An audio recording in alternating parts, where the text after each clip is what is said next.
The kind of brand, the kind of bread ye wachina kunyao inshiraka neat etiefo nyina ozioma adakabri oribo bebie the kind of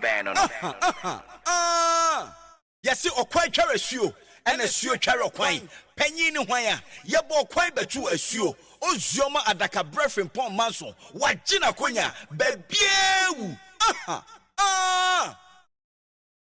Yama matnasio na yamama ha yefri neat 100.9 FM so ene se yeba manaswe na ene eye ejuada ayehu mabobusumi na yewomwe ne da etoso enum afi empinu aduonu se emiensa Monday June 5 2023 mam se sabre we se so de abodonko ama miti aduanan abeguso se aka miti aduono na abono mienu na mema nti dwumadi ayede ebramo ensem akotwi ko abreman na yedimu ensem no eba na dwumadi yi mi amidi ho chia me yafra me ADAKABRI Mahmudu Oshioma misinia ko karata amansa chia me Staff Sergeant Harrison Ford Kwabna Mavu Kwabne Ovenie Kwabne Ovenie Kwabne Ovenie of I miss you. Oh, and I miss you too. Now ulum say eneno nyankropon ehhehye maame ne ho enu nti na bena frema woni nana ya safo on se shirt a shirt kwabena no designer no chese Schmitz Lacoste no and it's a wo hwe ne boso a Monshame hwe no wo se Schmitz Lacoste Monshame wo hwe me shirt na bena de ne ho Schmitz Lacoste wa fadancham no adancham no say designer of me shan mpaboa nso isa enie de wabaso Lacoste and Schmitz Lacoste so no it in Lacoste unse say the Michel long sleeves na kwabra me ho keka me it mean they say me Michel long sleeves biom and wa fa dressing podie ya dia ho beto dressing dia ho beto ya dia ho beto anya ne nkofo beka ho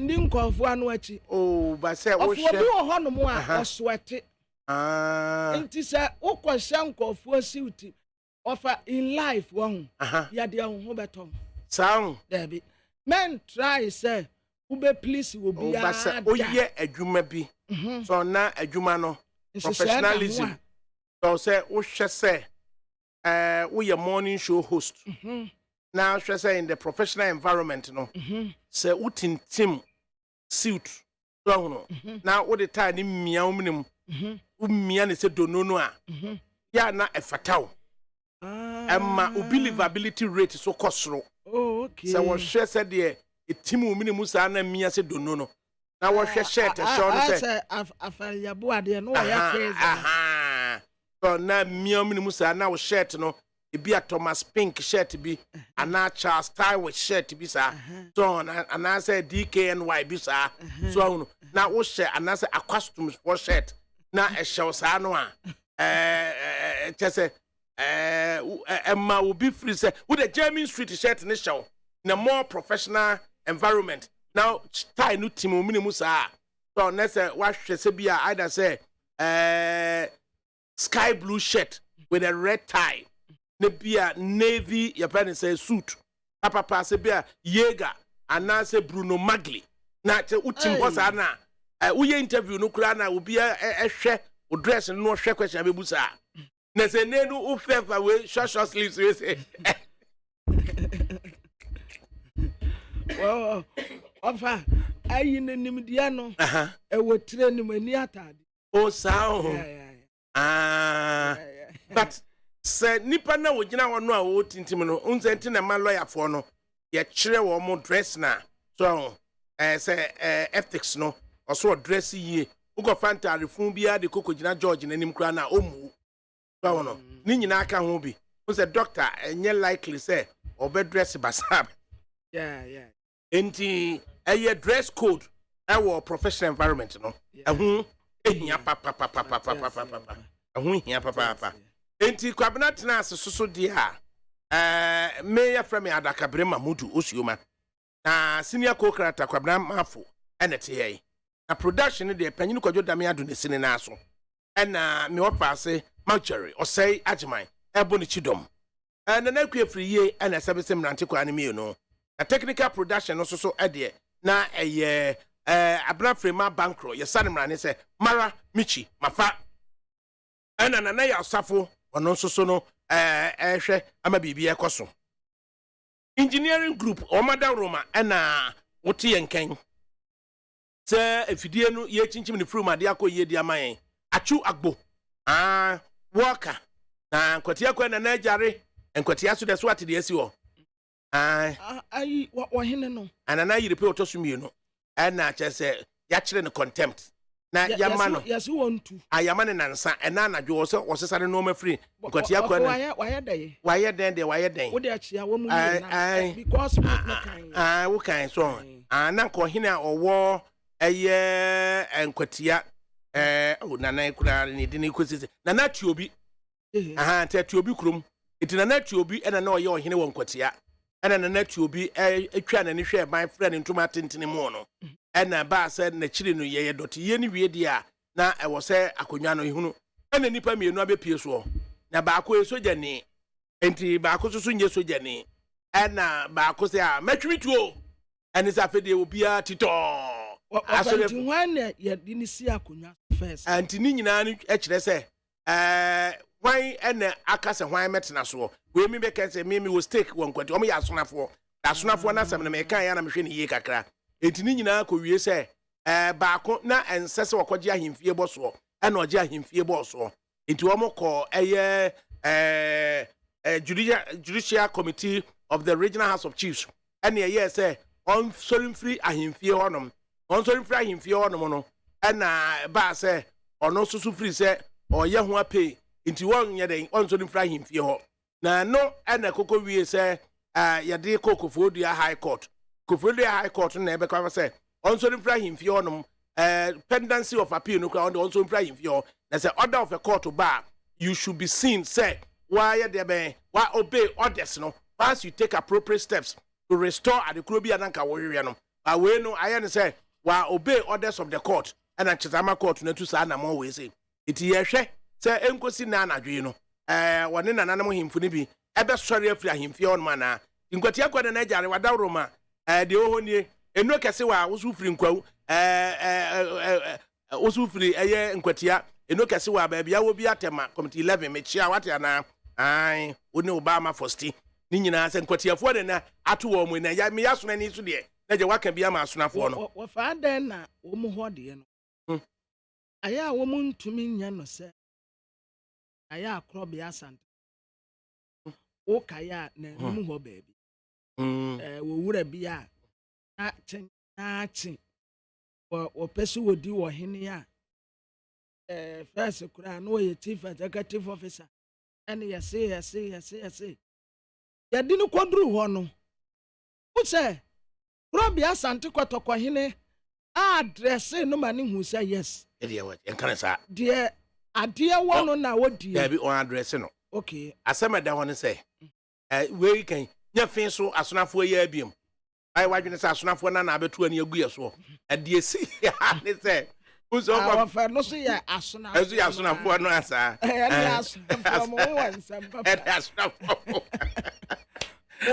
Oba Santia. Asonafo mo mun oba asante a asona no panyini ne efe so na chiriba no eye ejoso do hono enti the whole Ghana no ejoso the whole Ghana no asona panyini no eye osagefo mu atu afere panyini eye ochehene anti me fa ne say asonafo a wo Ghana nyina ai ene osagefo a motu ofori panyini. Okay. It is a mimi to say, where wouldn't ya? As I wouldn't ask, wouldn't be dear, wouldn't what dear bear can. Nessa was still by me, dear bang, or a year, Quabi Bremois, enu ani se mekwa akɔhye eye osagefo entumam biso osabo jimu ntumam a ono ne de ne me wuni abɛyɛ den no waba ho kra so hunu enti eye the whole Ghana no asonafo nyinaa yɛde ene osagefo amoti afere panyini okay enna na chiriba ene fen so right amoti for the penny na chiriba ene fen so ene offense hene ene offense so enti offense so chiriba enti ohene bi obeba offense bi ya no eye amoti for the penny nua sa na etie okay enti se to sesi ya no wukokro bi ya so na bi a me se beti wonum yi makowure kura bi so di agege me a eno anse wo hwehwe eye asonafo wo krom ho enti asonafo beba begina hemfia betwitwa age osesi ya if it's a technical asonafo ni nyina na ye baako okay so hunu da bia o so hunu wonton a wo bo so ha to akoduru kuro bi so ni ye twetwon bue nti asonafo ani kuro mu asonafo ani kuro mu enti o so otimi hunu asonahene ho anase asonabusua panyine ho enti ye na sede se wo otimi demonstrate se wa asonani no ono no betimi abegina mu abetwitwa age wo notwithstanding so eno ena me ma akwan ma ebitimi tena baabi no enti no second born no fen so ena third born no ejoso so hono enti wo mo faasefo manso nkwanta ene ensuta beposo so omo na wo faasefo na no nyina ya asonafo enti anu nti ena se eto nkwatia de hye no a na kyese ya asonafo na di akonwa de nkwatia no na kyese akame enti wo kan no ahwe ne yie iti fin so no na akwakoye se abusua no emienu song ahyeremfo no ne akonkodefo no enti yei ana kyese over a period no akonkode asefo no akwa ne se enne nipa odi animu a odi kofi kodua sapon ekọ no ono na otumfo address no enye kofi kodua sapon okay tinipa wodi wani ma wode wo ba no koye no de wode ne koye di animu no so ye de wo kire enti se bia tragonwa so a aida se obusua panyine de wo kire ana se oba panyine de wo kire oman hene it in this instance no abusua panyine odi animu a wode kofi kodua sapon ekọ manhia no ono ena kotoko hene takre no enti na ehia ma se wo mo peda appropriate person a invalidation no enkoba wo manhia se wei na de neba ikobi dia de wonya hwe entinya onu mom na yese ni onu na ye issue no nipa wode ne ko no na ye issue no ekwabna bon ton ben wa fa me bon fante pass free o bon fante akwa bra o bon anyway o papa je kofu abeduro makoma na kwa aba so chia wo wase aya me anenka affiliate wa ya de pa say ya na nwumre na wo ye no hotwe no ya na duru ba bi na nani nkum a wa tie so to bi su sa na chese bon se na wo de na wa fada no ai ya bon komo ba kwa wo ye se na wo de wa chibeja hwan enti nim de bebrebe nyina wo de ko nenyo na ati we wa me yes be me pese me bu ni se I say the SSS but the SSS would do to no one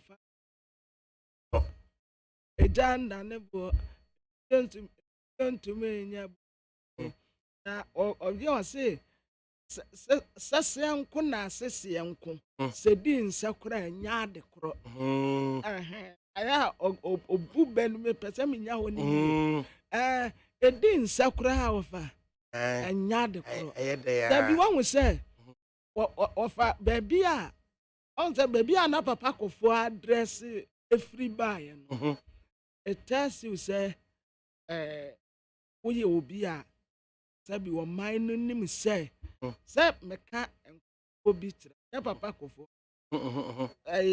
Teacher nkume ya meka. Oh. Ya je hu tim obekun ho ntokwa sisi a. Ba onim wuda. But opewa sempa anti. Eya na eye den say. Ese wota wokodu a no yi ni America. Da wo benya nimdia etesa ni biasa. Aya na obebre. But unse ya na de umu aso no say. Kwabra ya na wasua de mo. Unse bi ni say nkomo ni yedidi o. Ya na mpanimfo no. The woman so say ADAKABRI na appeal to older groups no. Because we can be na your friend is saying ade na wo kan ye no. Na ama panyin na kai bibi. Wa fa de na wo kan. Onim say me nyina de na ekoso wo metirim a ya me ya say ya ko. Ya say ya culture, ya tradition. Emma ya me ya pa. Say ubisa me nton a me boy. Of I say me bom. But I mean din say eno ya nton. It's enya no. One say your culture, your values, your tradition, your tuning nyina to atene. Ya pa. I wish say na me ni obi di nkomo na meka say dama abrofo ne the Bible no ba ye no. Enka say ye accepted do na nka ye san kuta ye tradition no. Ya di atumi so okay. Mo the Bible aba. Mo say because tete no traditional religion no omu di Nyankopon di. But Jesus Christ no na omu accept no. Enti samode eno ba na nka ni kwan say ya to your tradition no tochene. Ofa wo de ka kire me say enka free ministers ya Kwame Nkrumah de omu ye adwuma aban kratim penimfo chief executive officers now tell me electoral commission Supreme Court judge appeal court judge penimfo nyina fiti sa tam ni de besin ne ofasi ya ma obi asoa wo no gopo. Oh, baby adoro no. I'm telling you, and Kagana nti say. Ye kan say. Because usuro say wo be diska. Say ya ma omu nyina kosoa wantoa. Say wo fa wo man no one person ampa ombo won hye. Ofa enka say Ghana wo enka Ghana turn heaven. Because what diska no be ye aduma. Supreme Court judge the attentini ni be yeduma. Appeal Court judge the attentini ni be yeduma. Lands Commission or the pepe ye be yeduma.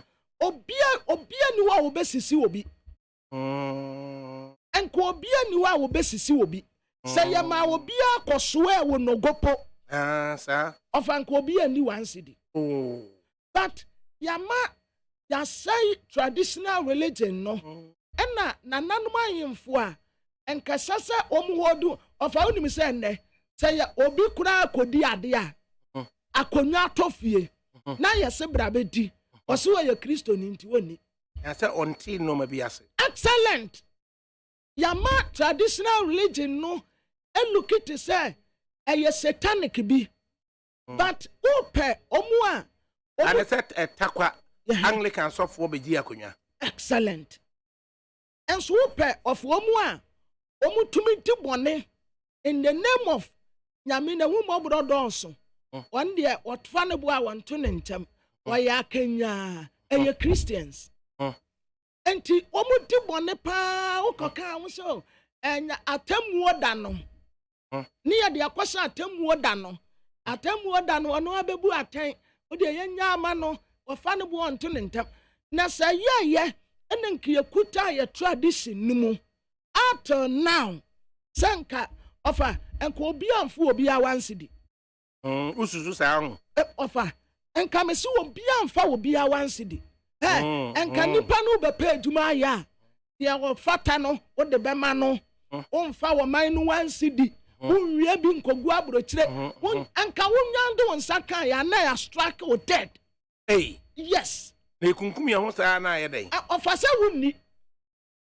Hey Offer Dubai. Some more Sharia law. Yes, you Korea, dear. You better one, sir. And Tobacco Korea. Oh, I am from Swasway. And I didn't yame, the whom abroad Dawson. And I did Tibonne. Into a soft one.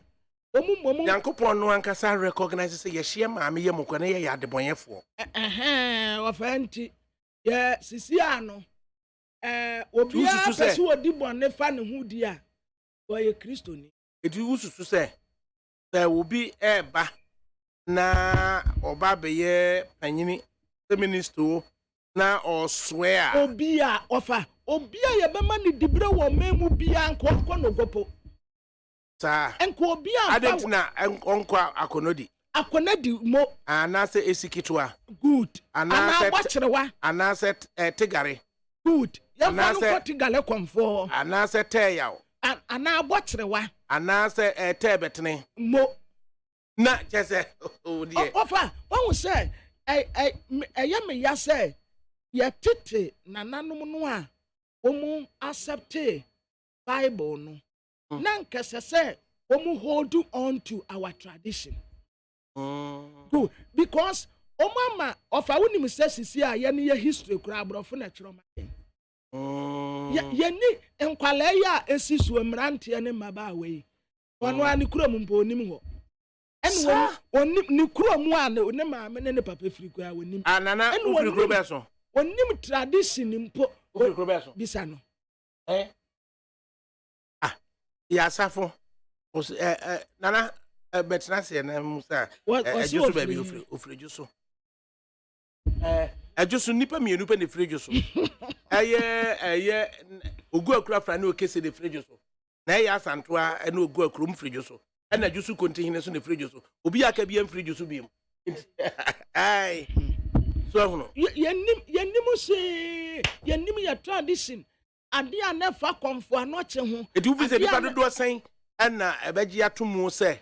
And nay, a year, Ugo craft and no case in A as Antoine, and I just to continue. I'm open the fridge. Of idea, okay, minim.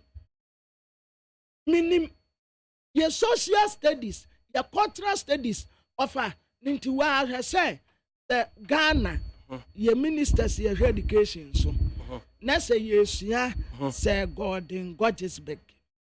Say God in Oh, I know Godgesbeck. a camera and such a year. I'm in talks with the education minister, and I say you are Duchum. Now, Ghana education, answers so share, baby, if it's a say, BB Abba, the fourth year industrial revolution, no, just the growth mind. I also Nipan, your man not dreaming. In fact, all Shakurana, who bet me a develop BB say, DNT and a Dr. Mama de Baumiaka say it's possible. So, no. That's how it's possible. So the growth mind, you know. Yeah, na yeah, no. I can cast him. You where to be. You buya who bonfia. Yeah. I say yet the yentimin bibia. What one we say, the what per se or say or maybe say in the culture. Yes, what per se would say or maybe I say in the culture. See, I say, Anka at first, Nanka obia dinner fashion, where you kundum. Where you damba, where you fetu, where you way, ni ya di anwa kwasem bi. But ene so ye dimponi akwa se bosom befa wo. Oh sir. Enti dodo no akura enko. Ena Christianity ya Bible yi. Ofa. I say asofo ni binom. Omo di bone kura ta na abosomosumi ni wano bone be na wodi. Omo wandi bone. But asofo yi ebi ye greedy ebi ye pesami nkuminya opaka wa say wono de na tamu ye wani awurade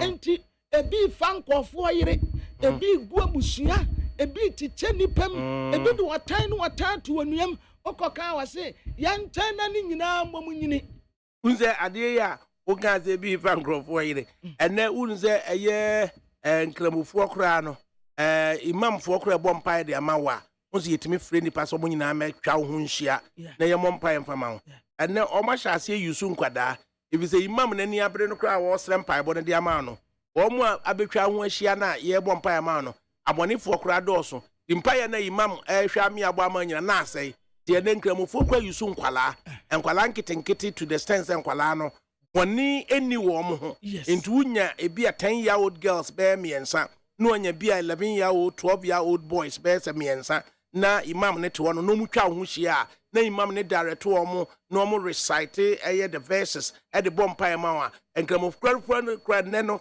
present day imam for no free say enu ye more effective since ye be fa mpanifo no a ogina wa wo bompa nyina no ata obi yire ho etina ade a ye bompa ya ma nyina na asai ofana mi wa nso owie ya no wajira puppet ani sir enne asofo yi binom senti ameka say na wo say ye hold on to our tradition ne say asofo yi binom yete ayeye nimisam so wo mu betumi aye nsenkyerene a ate so wo mu kona nanum ya ho ekokwaji nnuro entinka ebambo be na chen say abrofo yi ye ne yete ye baabi no wo mu be fa ye gold na ya kanchi nanka bees etesi wo mu ebi say obi kura ye ban mu hine a yes na okoban mu a Oma himfie ko wie se gese no kwa wahohoro no ho yes because wakura ban mu ho no no good na ubenya sofo asabe yaku otutam wie ya kro hohoro no ho no asabe gina no abegina pulpit so na mfifrete no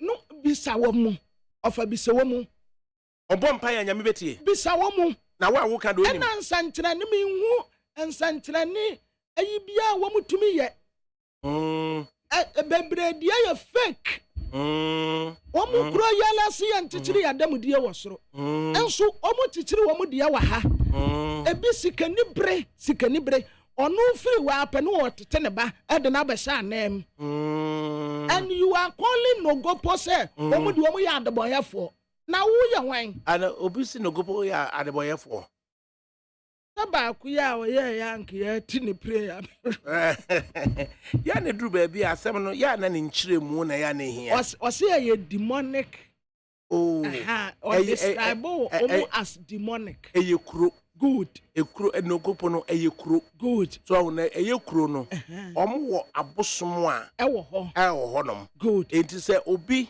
akwakoye se o ka eye Antoine so nyama okay technically Antoine yekuro okay kwabere number 1 right and asuo nyama so no asuo nyama ono na ye nsuo no okay and asuo nyama no ne bosome no a okom no no eno ne ye kana asem yo asɛ ya ye behunu eye ba bia asuo nyama na ɛda ene bosome a okom no eno nti ne ye di ekuro Antoine no ebebe ka ho so enti say obi describe nogopo hand nogopo no eba for a description of bosom no ubekomu no bosom no wo kromu no na nya ka adini ne defre no okay ovamato ase so no enti ni nyina no ye abotre yani enya na enye tumi say we na ye say na ye tumi use language no appropriately because tolerance yeah ofa now they tell me say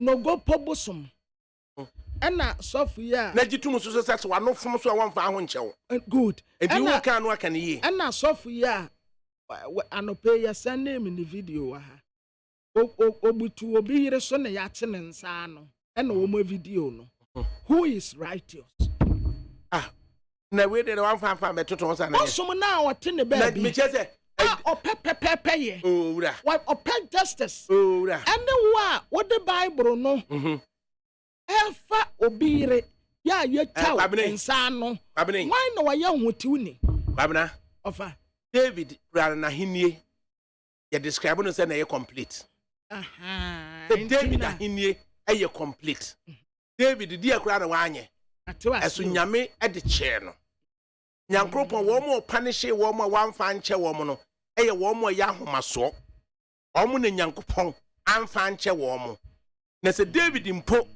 na hinie ye complete na wo hwe David de oye ya abna de ohia ne se eye nchiremu fa na eye the bible no eye se wo mo de ba ya wo mu agitu mu ananka ni kwan se omu ma best say your tradition and your religion. And your Bible na ye jitu na say tradition. Ewia se. Ofa ka ho. Kwabene yadwene. Ba ama atra yen say. Ade bia wa ha ya abosomde. We ya abosomde. Ofa wonim say obi kura ye Kristo ni nya na make. Say at first obi ye Kristo no friend so wonko di ade a so wonko. Ade ya okoya abosomde. Why? Entiasia na yenya. Nanka sase ye hold of because your tradition efe. But one na me be some who say a dear na ma will be ya rich. A dear me who say ma will be ya rich. And your cast do ani adanya wesi. Offer uwo clear conscience ya. Uwo independent ya. To be ya will be bia one hot top pine so be biansi ukwain. And when a treasure ni pay your rich. Ya wo ya ni ankasa ya tradition ani ye kuta ya peprensa ya we impi hu ya wan ya di ane ya nwa ye bibia ye bia ye natural resources ya ni ye wo ya say ni nyina and na makoyira wampomi hu bio. I said it a choice. Ya say ni nyina ya mo ma tumi akatra ya say to kura ya bosumdia. Why na kan sa akire wo? O fa aye wanim sam me himself. Yes, eto crampo. Yes, here the man boss. Anu na me can be say growth mind, you know. E do baby on ma. One, you're tolerant of each other. And we don't communicate well. Yeah. We don't listen well. Yeah. Na ube kombe mu anu kra no. O kan sam kra na ontie ye o kan no. If we say o focus on wo ka asem no rather than asem no a wo ka no and na ye kan asem so a ye interrogate enipa bi agye atomu se tabiaku ese ye agimifuo bi and na bibia yetimi ka kire na nka wo to bo ase interrogate na wanya sa growth mind ya make where you believe say ye possible say won so ubetimi aye plane wonso ubetimi aye car wonso ubetimi aye ade we ya na wa mu hu abomfia. That is where you begin to appreciate your circumstances. Empanifo na di ye nim kan no kwabne ansa na obechichiri kuro no make say we ye bomofo ohwe say aha say obenya nam ana okohwe say obenya ensuo anomana obehwe say obenya kokuo bi so ama esuyiri penso kura no obenya baabi achichiri kuro no akobɔ no ho adwa na wahwɛ enua kɛse bi ɛwɔ no mo a edukuro bi mu akɔhwɛ na ensuo no ɔbɛkɔ abisa sɛ nsuo we yɛ da sɛ no ensuo no kura yɛ frɛ ne sɛn good ensuo no kura deɛ no wɔpɛ mo ensuo no deɛ na ɔmpɛ mo na wahyɛ aseɛ sɛ esuo no ɔbɛyɛ na pɛdeɛ de ama no na wasusu sɛ esuo no so ebetimi agye no tina me na adwoa de ebekɔ afuom offenty we boni be na wom boni bi anim excellent na de akɔwie ni sɛ enne no yenkɔ abusa wɔkɔ yɛ anu akɔgye asase na osi dan esi asase no so osi dan si asase no so a onim bibia sɛbiaku ebata ho and no answer wagye asase na wasi de esi wonom na no ena kokɔ wie sɛ ɔse yɛto yɛ boaseɛ na yɛtie mpani nsɛm na yɛsusu kwan bɛn so ɛna yɛn so yɛbɛnya inquiry mind that growth mind ɛtumi interrogate nneɛma bi yes ɛno ɛna akɔba sɛ da bia panyini na ka nokorɛ da bia panyini na yɛ adeɛ yɛ da bia ku ɛsɛ yɛnim mpanimfoɔ nkwaseafoɔ ɛwɔ hɔ forgive me but ne nyinaa kɔ wie sɛ I was say you're tolerant enough. Yeah. Nienya inquiring mind. Nienya growth mind. Na yetimi ehunu say e possible see yetimi ye bibi.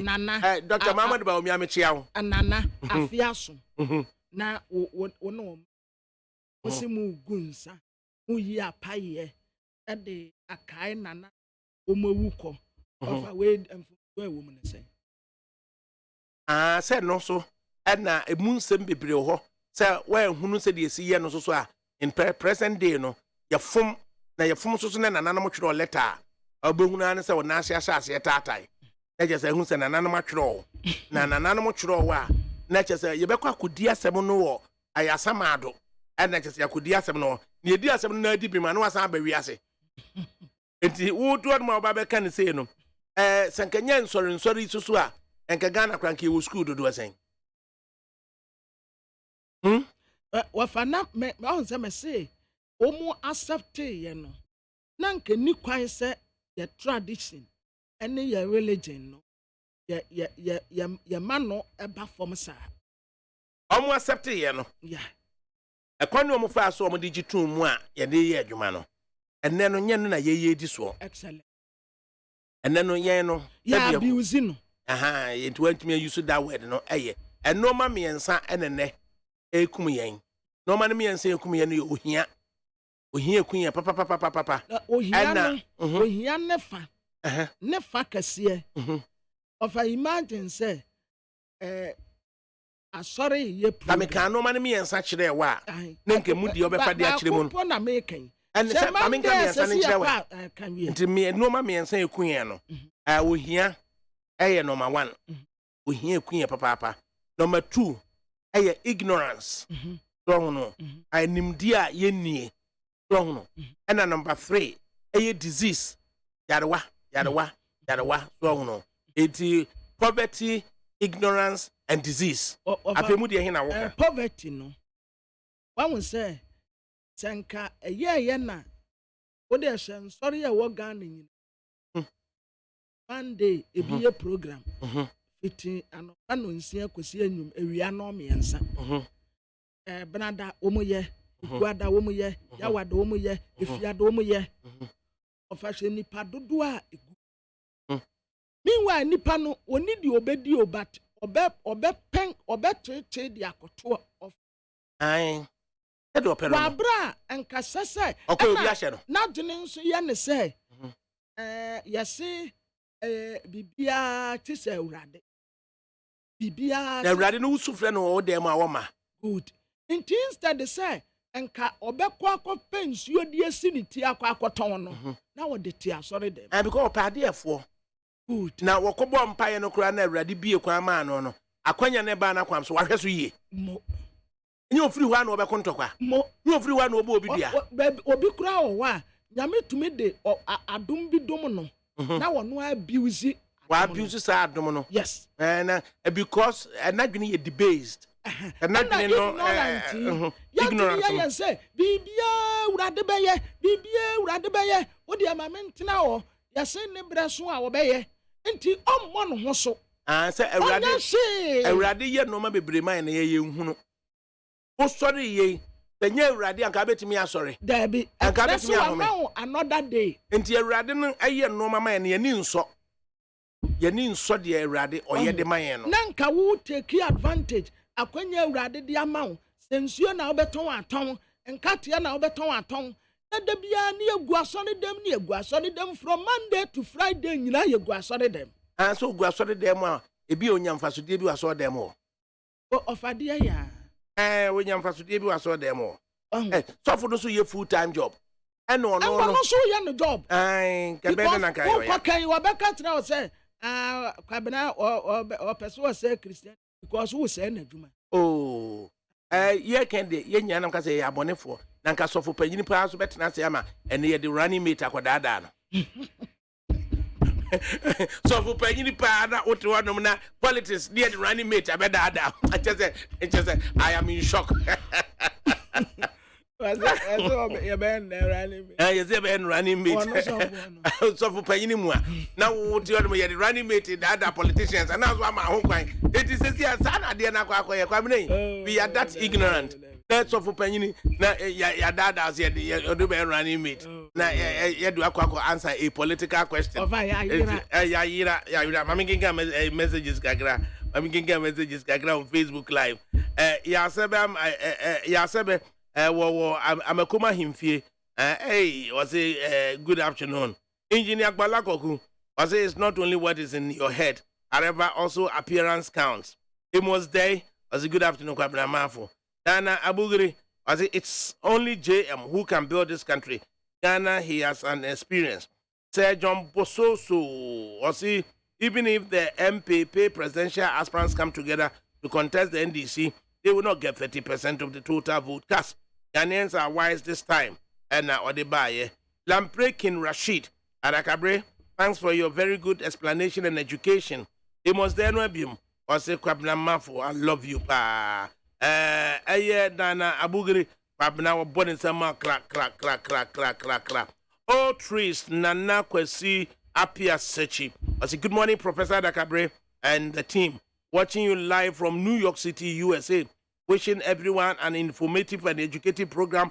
God bless USA, Latte Equiapim, and Ghana. And now, I see morality and the fear of Elohim Yahweh Almighty has sunk down in Ghana. Richard Aqua, and now also Engineer Kwalakwa Kuno was saying, if the pastor had illegal good sex, then it's holy. Kukuma, I say Kwabana is not making sense at all. So is the Bible that stops us to prepare a prapransa? Justice Nana Obenga, or say, tell Kwabana, you should stop that. How many traditional schools do we have, if not churches? How many schools has traditional leaders built? Outreach, Nana Kwesi appears excellent and brilliant discussions. Engineer Kolakoku, or say it's not poverty, however, poverty mentality. Larry Ibrahim, good afternoon, Wafa. And I'm watching you live from Wa. Erica Vinopoku, Wafa, I'm watching you from Coventry in the UK. Continue with your good works. Anna Odeba, you are still tuning to NEAT 100.9 FM. Pabna, yen share na newspapers in 70 be where anymore. Na yen share chicha. I bet me and ya dear free mo. Na fe no. Something interesting here. The Finder newspaper and also ECG comments Special Ice Company for prompt bills payment. And a cocoa we say ECG revenue management team no. And led by one of the board members, and Omako Special Eyes, Ewo Usubedu Road, Ewo Joulu Hase, Omko and Omko to the director, chief executive, Dr. Enesu Furisapon. Therefore, Furisapon Koto no, and Omko here books, Najas ECG, bills there, Furisapon, Etriano promptly, because another former deputy minister be, or the cat at 8,000 Untriai, and Yakucha and Kanyam. Okwese so a maba wa wo fi o se aja ogboro ni ho mo de aya mamu mafiase ene nkofo no call service pool no eno makotwa light no service pool no enti akase former deputy minister obeko eno so another facility so a ewo ho no no obedeka over 300,000 cedis eno so yakwa akotwam enti ECG to have a board member also say to director no say chief executive no say and I'm managing director say kokotena dem na munya adwuma na ye board for na betena tena fi agegege allowance kwa no board members in the di animu a omo ehwe agigi ska no quite impressive board member no de hin no board member ewu akire maten na odi animu a omo ye aya de papa na mama so kire say oye ye wu anananom asefo ni bia na kwabna this whole idea of say government agencies say ECG, Ghana Water. Now, as a nipa be almost struggle with revenue collection. What do you make of it? I am say, yeah, na management to NABA. I am not seeing talk because who penny I did a Juma Shawansa and assessor was signing. Nkɔfo a ɛyɛ wɔ mu adwuma no ɛma wo check sɛ obi ayɛ n'adwuma pɛpɛpɛ nti sɛ ɔmo ntumi ankɔgye de bills a na kyerɛ sɛ efiri so wɔnom esane no problem kakra wɔ hɔ the problem ani soro wɔnom a ɔmo sɛ nam bia pra ɛhyɛ ase efiri ne ti nti sɛ ne ti no ho aden a ɔde ahoɔden ne wura wɔ mu esane fam ne nyinaa mu nti ɔfa leadership ka ho yeah leadership ka ho sɛ wɔanya leader a ɔyɛ active a adwuma no bɛgye egu adwuma no bɛgye and also National Petroleum Authority they find a newspaper now the National Petroleum Authority impounds 181 liters of smuggled fuel in the western region. Yes. Petrol ni diesel. And smuggled. Oh. Na no kwa na mame fa we nka ho na no kwa na aka. Wudum say net one no. Aban panimfo retired ministers any retired a soldier for ne ade omo a wo say o man ne ma omo petrol ni diesel no abranti yenya bi mfa ma wo mo wofa ashorto na wo omu ya retire na okay omu a wo active service a police for ekura kwa wo nya petrol na we kwa de krono bi e course okura na afi na krono na daadie ekwabena say ete wo no mo a na wo mo a yaban ekogege petrol no free wo mo ho no no dump wo say ye de 1000 liters ni beba be gumu a wo mu bu be 600 liters man krofo a o mo se ade na sa e je say 400 liters no wo fo mo so ahu no na je say yaba ni asan request for 1000 liters a wo mo ba so mo de 600 goods ana de na yema na 400 na aka tank mu wo car no no no makoton adi na say wo maton adi amfie se ho ni afa ni akire wo mo tese obiare ba bi obo no kro no fo obiare ba bi obo no kro no fa anyine no so mu yi asem na gu no so no ya me na kwotena fie so dadaada wa look at ansa panyine no so no cha ade pa etu wo cha wade ma bi so no so bia no say na ekwan ya fa so ano wo fa police patrol teams no bra wo mo bre wo mo efe de duru ba bi a police fo na nkasa na agigiska na wo mo atofu a e de egu kem because wo mo kwa wo mo nya bi wo mo nya bi e bi ni ho enti police patrol team wo mo bre papa omo sofan kasa. Nti ene diesel no ene petrol ni nyina no eho ayeden oye kabna the new publisher enso ana ode eye ene ye meya na bia duro na aduri osi SHS2 lover girl killed, police chase suspect boyfriend eye ababa we Abigail ensutam na ababa we yesi da be wa ko school ye photo e dia beto wen ene de aba ne se lycra no na wo mo de akwa hye sani shorts no underpants so say underwear na wo mo hye ne sa na esi bibia ba friend TikTok and na short reels ne ade na wo makwa tena so sabi yakuni e baba ya nem na de aba so se fi na otafrita na no se wo wo ba wo otafrita na no na je se ne de kire eyei ene eso akwakofa empena bia empena emeka ne de frɛ no ene se emeka ese eye ne se da baba wa ne sabi yaku watwempena na chi na emeka afa ade de wo ne se so akwade be bosomi miensa ntemnie ana ne maame awo ntafo na emeka ebe fa ne maame so wontena fie emmoa ne kakra asikwa so obekọ emeka ho ene se emeka akwa ade akwa wo no babnade na aba ne maba wa twetwetwe ketrema ehye like yi underpants yi ahwene no wode ato ahwene no wode ato hene the way they say emeralds so ho no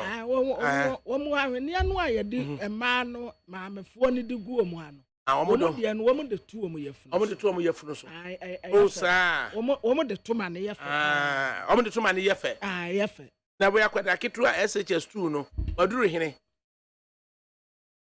ofa aye ena sa jealousy no so be ma kro no jealousy ni free hefa ukum nipa me kan se akwa bi so wo mem wo se wono so free se dabre eye oba no ja na akwa be ma wo sika ono so wase no we ya ena ba akonso a aba sisi wono nso wo ye teacher ni wo ase ena masi ye kuru kese kire ba bi kro me ba bebo ena one boy na giant wa ba ne kurom wonyanya no ene se boy na di ne ntanta ba ho no mo a ofa wa ba be kuno na tu chana seka anyway adwene ne yadwempa ni anya adwempa the base mine baba wa ni ni o ne ketre ma no tetem sa no tete na no dia na aba abrafre ma dia ne de ya na ma no ya na mo twetwetwe mo ketre ma sa no o bo life ketre ma no yen sa na che o bo life o de what senti na sa so fu ehuna ma ne ene se o mo de so fu panyini Archbishop Charles Aginasare ja won so eda Hosa Benson so fu work ene on so no suit na chechire ne yafunu ama ne nso no nyina e wo suit no ene on so da say Nogopo runs after Ajinasari, leaves for America. Waja Moka America, Omupo Munjansu. Omunjansu, no Omuko share America. Right. The informer, the Democrat, Esona or the Abba. Na in this issue, was the Daily Guide apologizes to Napo over false reportage.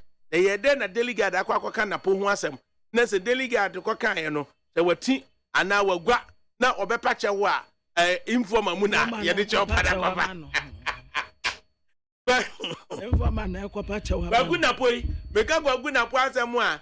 Na meka je mimi ninua obi ti won mo zo mpekwa ku na po asem na wo se opekwa ku na po asem a tia wo mo tete no no ma me fa paper we mra tia wo mo tete no no ti mia na meka bi di ama no DBK fue said you wo mo tete no no na ho abakwa asem me se me ka kire wa Herald Kwabna o se energy minister and GNPC chairman's 30 boardroom wrangling continues so no and him for na gina Freddy was mewu blay he for the general one only DMPC chief executive officer when you know our one side and Dr. Matthew Poku Prempe and Pononso nonso ejina the other side or no bo almost bo say the omo ye no omo anye ni ye and Chairman Freddy Blay so chere say ofa nipa ba akofo nyi ono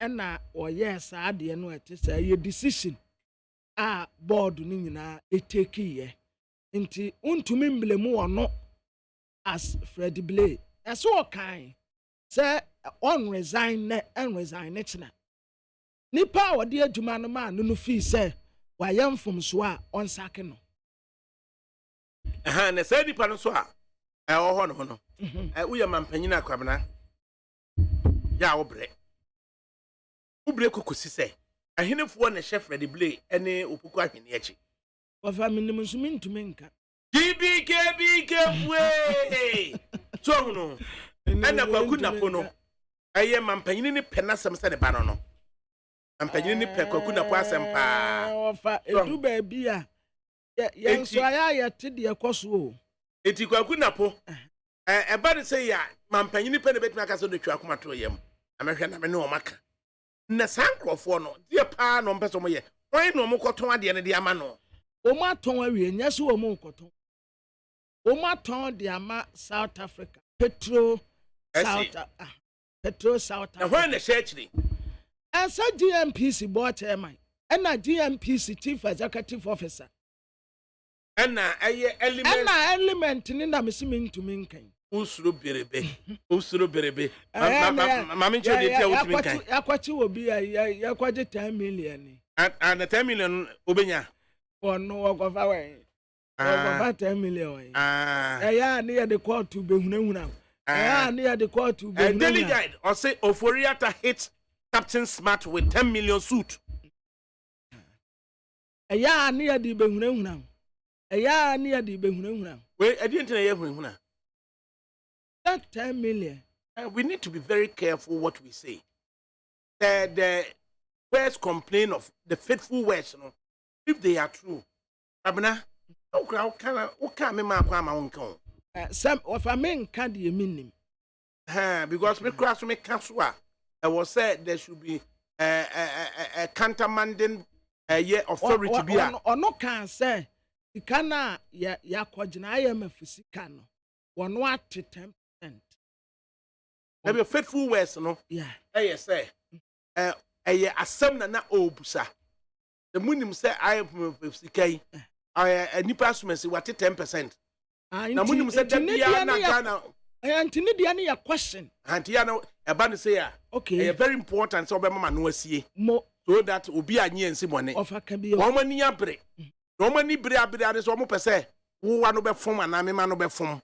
Na ambiguity bi beba language num na de beba ne say hona wa hunahuna na ka ne beba mu e wa na je say suit we kwa de on say for whatever reason no wa amfa onua FM ni TV na anka and was single out that voice so okay it we be say no immediately obe threaten after say mesu despite media mesu Neat FM mesu producer mesu Adakabri no na pressure then is brought to bear from the owner's side of it. Unia daji, producer no unia daji. There's a papa. I don't know one can say sorry next winter.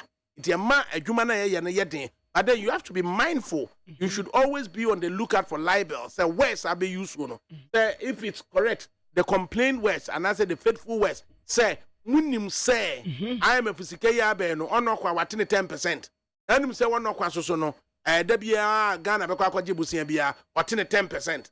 A reproduction and as a rebroadcasting from elsewhere na say nipa bi can say a entity bi na sa entity no de time bia Ghana be no bia na or transaction advisor bia no or gisika bi edi free mu and now it wo kan wan kire mu yie no on baby e do be kwa koduru so because we hu say sa entity no e bia na we no kwa no or blind why blind trust onim what goes on day to day. I was our entity no or your transaction advisor free Mahama Pensu be seen no or Jessica Bia adwuma so no ye na yatua neka enti wan ye careful na headline news ni say e nipa asome say na ye ni company and time bia no de obey say obey din because somehow no nana ya kuntunkunko for yapa bibia na nche no he is a dove on your hawk so no enti when you wan ye careful now can be business affected the dovish side of it no cry say or kwatwa abo so you can imagine say the hawkish side no e dey be say nana ya Gabriel osrija akomechiao for no dia aya some na obi captain smart ya na what the name ya de of Jumaya wo Najumaya has got nothing to do with it. And to complain words, or say, words not kind. Okay, na imagine ya me say, questions, and na captain smart obisa. Entina na mi bisa say. Soon as I say, unim say no kwande. Is it different from make us say, me say, I know ya. ADAKABRI.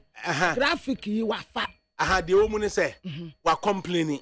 Or complaining, you know, and I said, yes, sir, Obeko, now what me atwe George na Genesis was say, and power so complained of no, a defame so no, okay, it's near any betchim. But at least, you know, we need to even be careful not to be seen to be reproducing or republishing the Okayano. If you say, Mekayano, a baby free or money a break, or my desperate, or can it or make it be a woman for one show.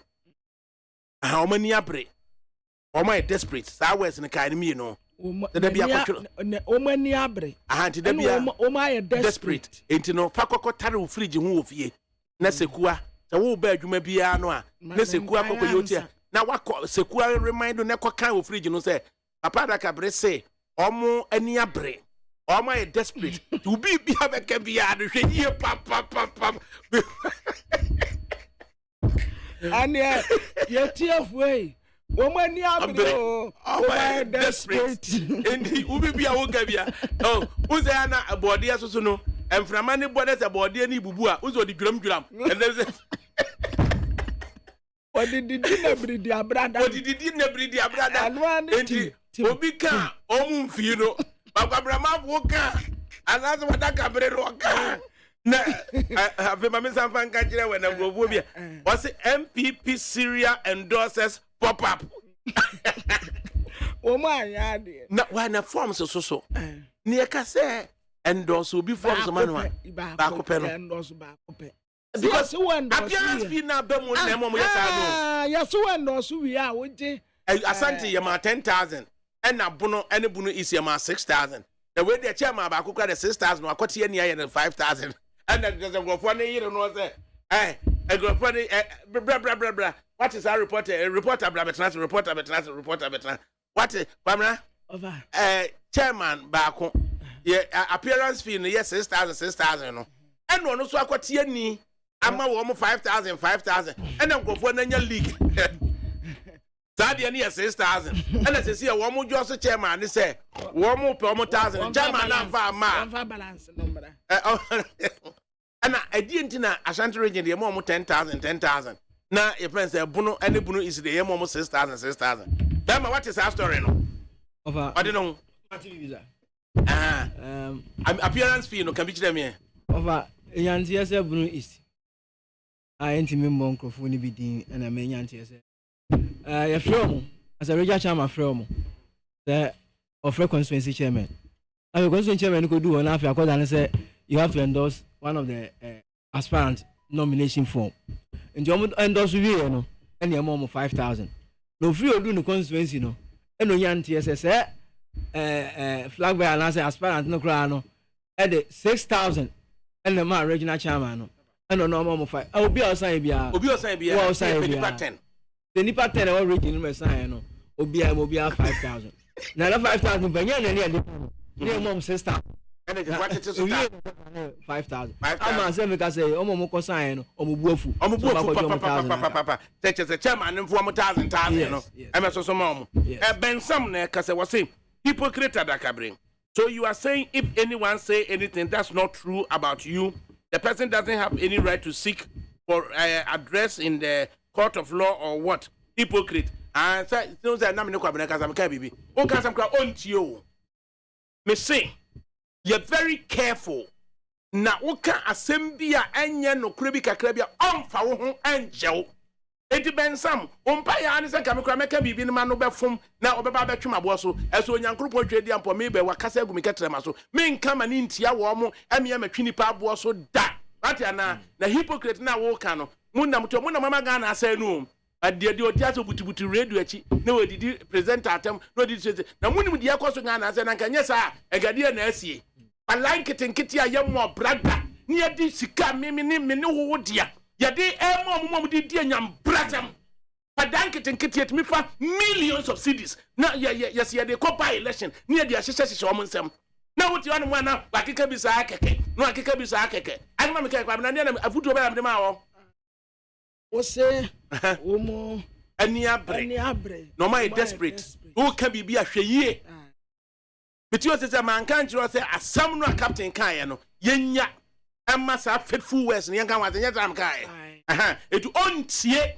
na semwane se nipa asumesi do ye sei nipa asumesi do ye sei tono na wakeka ne sa keke no okọ na yer bia me se kokohwe ne fufuo so nam ubekọ ne chese eye ntropo na de da no na dwene ye ne se eye se de bia wote asem daada na dwene ye se wo se de bia wote asem de ezemhunu na wo mu de yengusu ne ka se they only come to distract you na we na kwabena ye beka se eye oba baako onzi ye this story bi ba ye se eye kofuo ba na ono wakwa endorse eye number 2 eno ha onzi wase kofuo ba na o se eche mensa bonso papa John kofuo ne ba ye friend no Anne Marie kofuo ne din no ye friend ne baba no Anne Marie kofuo na ne baba no wo mo anim ne fie no ombe frɛ no eye nana makofo but ne passport ne din ode nam ne ba bia ode body bra nyina no Anne Marie kofo right enti so bia koka say papa John kofo ne ba eye amma ampoma adokofo at say the zero of akwami afri ye say oba sabiaku of akwami afri so no oye bia papa oye bia Ghana. In fact, oye chancellor of the Kumasi Technical University. Abeye Ghana, one of the best defense ministers Ghana has ever produced. Just or no so on his own right, no, or no so no ojinamupa. It is service or waba. Nesan kawusu sene bampo and na akwa ye bibia. Adenti and for mischievous purposes. Would you call link kofuo penyin no? Any offer no payment meeting ye. I wait waiting. Eti enye papa John kofuo ba na de na omo ye no omo nhwe yie na eda ebetia ebetra so a John kofuo be bie na no mo bia nka se waye boni o aye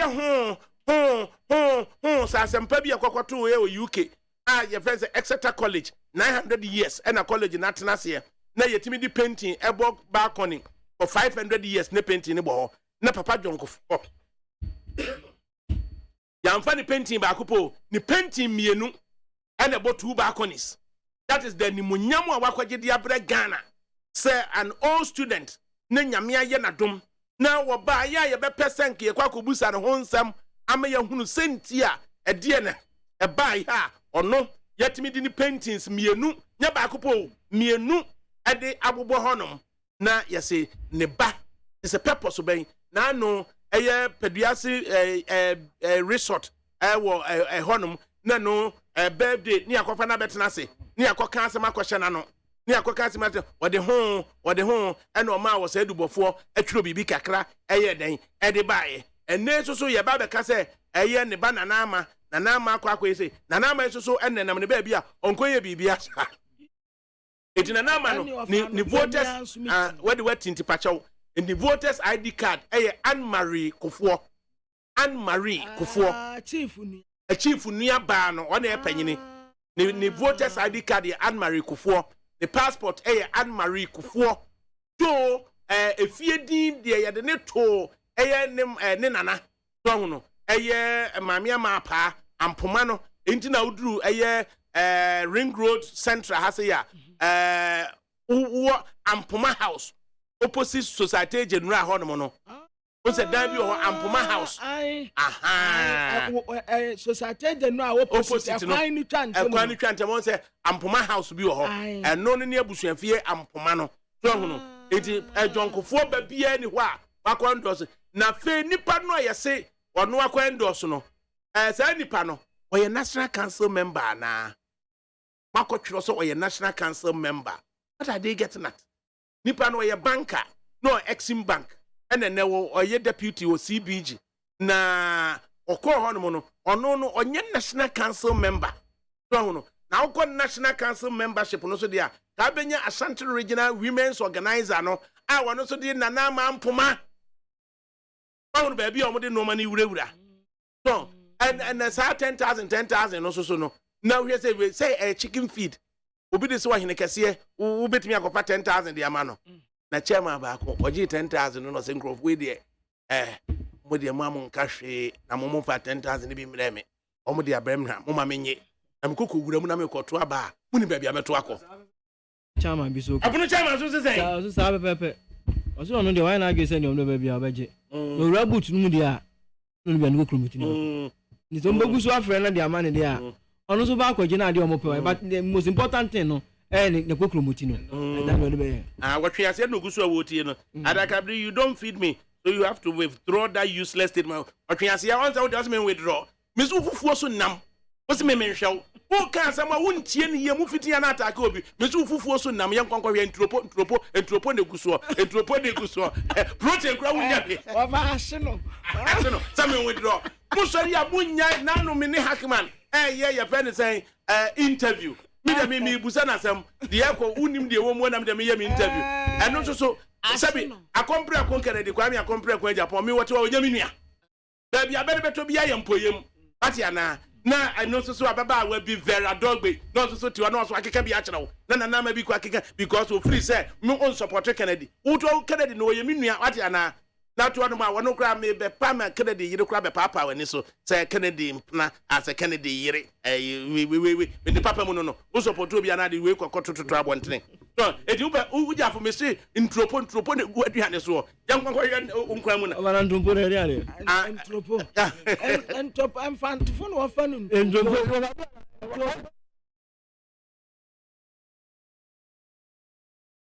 doa na no hwe nim emu aha ya de tutu aduane so edi ben ne akeka aguro ne nyina ye die do be keka cho say Adakabri withdraw the statement withdraw kwa what me spelling or I withdraw say REDRAW withdraw we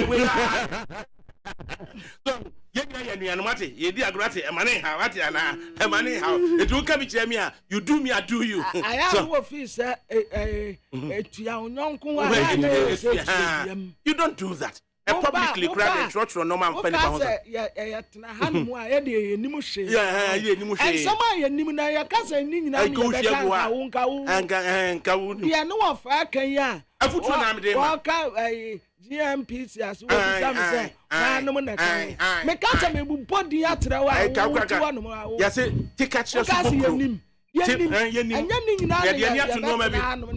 not to know. They are not be man Macassan, Qualanket and Kitty, one year, you mother, near the millions of cities. Nanyan no maybe Yakan, do any two no maybe. Cowbabu put in Aquadesi, Diamond, because Sikana was Nano. Usikani Diamano, Sikana was Naquadan. Nanny Blow Ghana, pensioners say bread. I said, one a senior dear crass, Juma, Ebre. Atiana, now to know politics in Tina Qualanket and Kitty, now to more politics to go be any massy, Nancas for Penino to say, you bet me the running mate at Adano. Eh? And you need the for Penina to say, now we had the running mate at Adao. One new not the no quadrants our politics, one my good and Massio. I saw the Cacracasa, now to me, what Transima, the running mate at Adao. My main cannibal. Your food is full of ghosts in trouble. Someone throw no good. Was it ADAKABRI? I'm not Englishman. And you are not doing English program and not here to this spelling bee. I love this guy. Why are you Papa Sam? Your food is full of salmon, ghost garden eggs.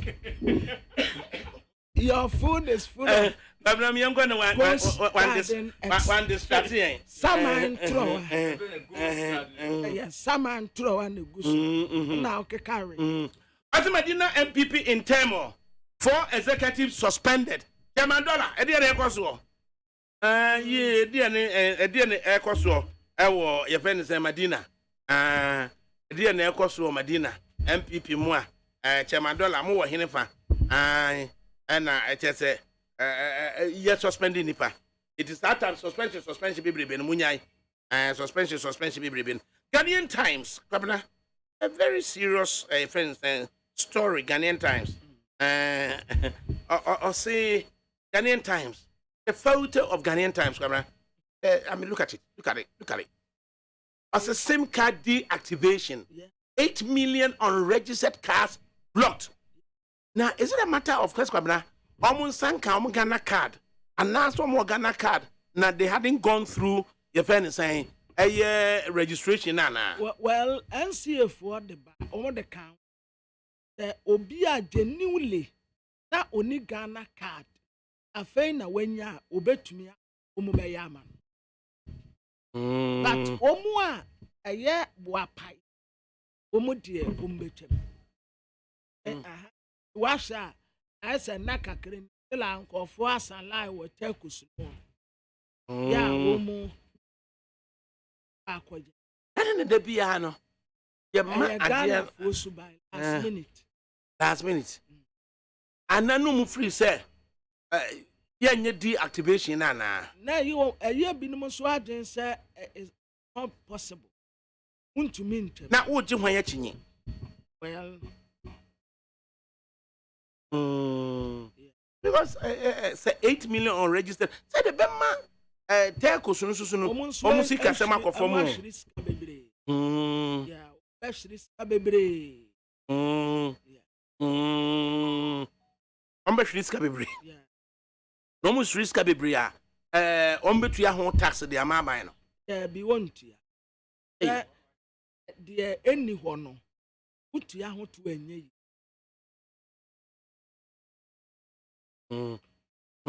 Na aye wahine kese aye Nayiri Mahami Abdullahi Teriga ose Nayiri edges Mamprusis conges to smoke peace pipe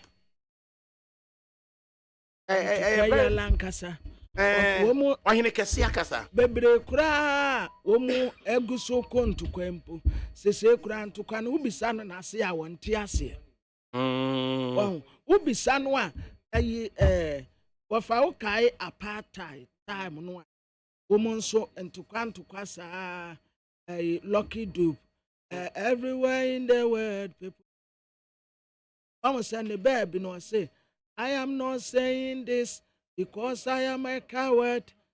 I'm thinking of the lives that we lose every time.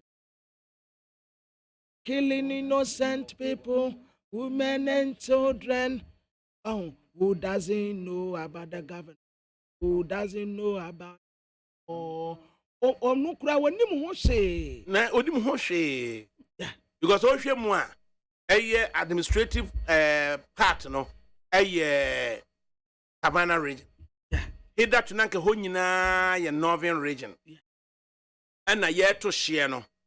Unse similar thing esi wo Ohoi where they decided to be part of Volta region. Na omunko Oti region.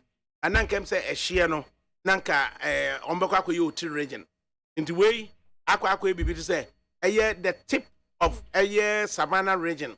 And a share no a cover predominantly no enipa na ete ho no no mamprusi for so no at administratively no it comes under Savannah region. Okay. And say nipa no so no ebe ka say ye de ohene a wo ye gonjani ba eno mo no so move to forestall it say ye ma ohene no so emma na mu nsem de ba ya unse so no ekuro na wo central no West Gonja no.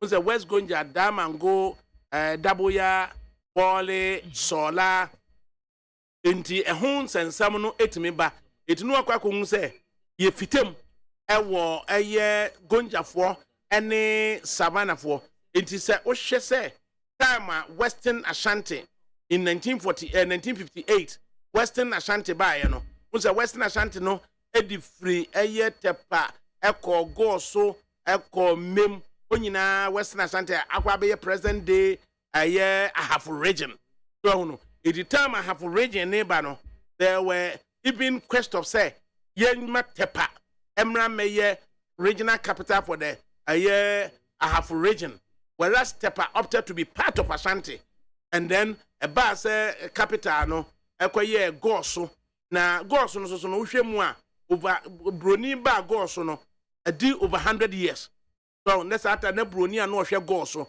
no no a na next ahwe wanchi so no the commissioner no obedi bosome ewo go so a no akodi bosome ewo wanchi na kwabena se wo mu di ni free go so besena ko wanchi a broni no wati apakan mu na abibifo awurade adwene dia ha adwene o na abibifo so no enti omu sumbroni ni saa di ni free go so de ne be kwa kodu tane so abisim tano nano na omu sibroni no na wanchifo no so aba asoa na free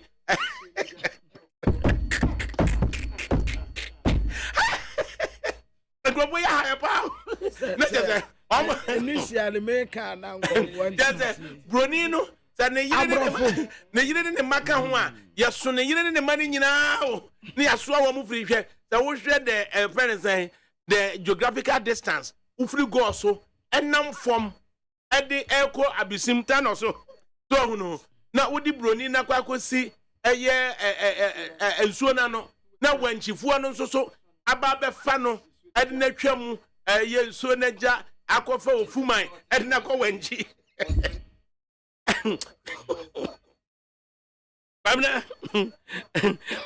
Kamna say emu ayo abrofo enti go so broni ba go so over 100 years it not just a go so qualify say go so na no so your regional capital but so wo hwe a hot development alcohol the economy of a neudrum tepakura na engrofo me kom kra wo tepa so ni nyina so ya na nipoti akonwa no so no or share the kind of hotel just nanadu say what's in tepa old post office wabubu no e dey 5-story hotel shopping center why ne tepa so no na hwe say nanadu say e betena akonwa so tepa na say na akoso tepa it is a tepa qualify say na hwe tepa secondary school wo hwe nursing training college wo hwe hospital what tepa na wahunu say no kwani wahene kase yetena akonwa so aiboa ne no na wodi duru go so a nana bosompra ono so ati adwam anu ati adwam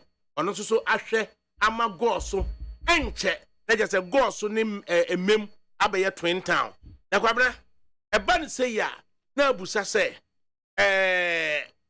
nipa na etetetete wono no say obi de say ekuro bi friend akwaboa say akwaboa hene nsase abna nye nsase ketwa so wo fa adankwa ame ede ewuram fa akwaboa be sentensre na wo hwe ekura wo ho no my friend akwaboa na hwe akwaboa hene nsase a extended to ahafo so hono akwaboa hene nsase a even kura no Desmond ye feze uduru boma e de kɔ yamfo ekiro kɔ na akwaboa hene nsase wo ho no nyina na nso no enipa na eti wo no no they owe allegiance to akwaboa hene so e de bakumase eso ho ba bi omo wo enti se obi ewo Savannah region no ye mamprusi ni no ne hinkese no ewo Nalerigu to hunu obi ewo Pusiga area honom e de kɔ otra bokufie boko central e de wuram na fe no ono aka se meso me hine kese ewo Nalerigu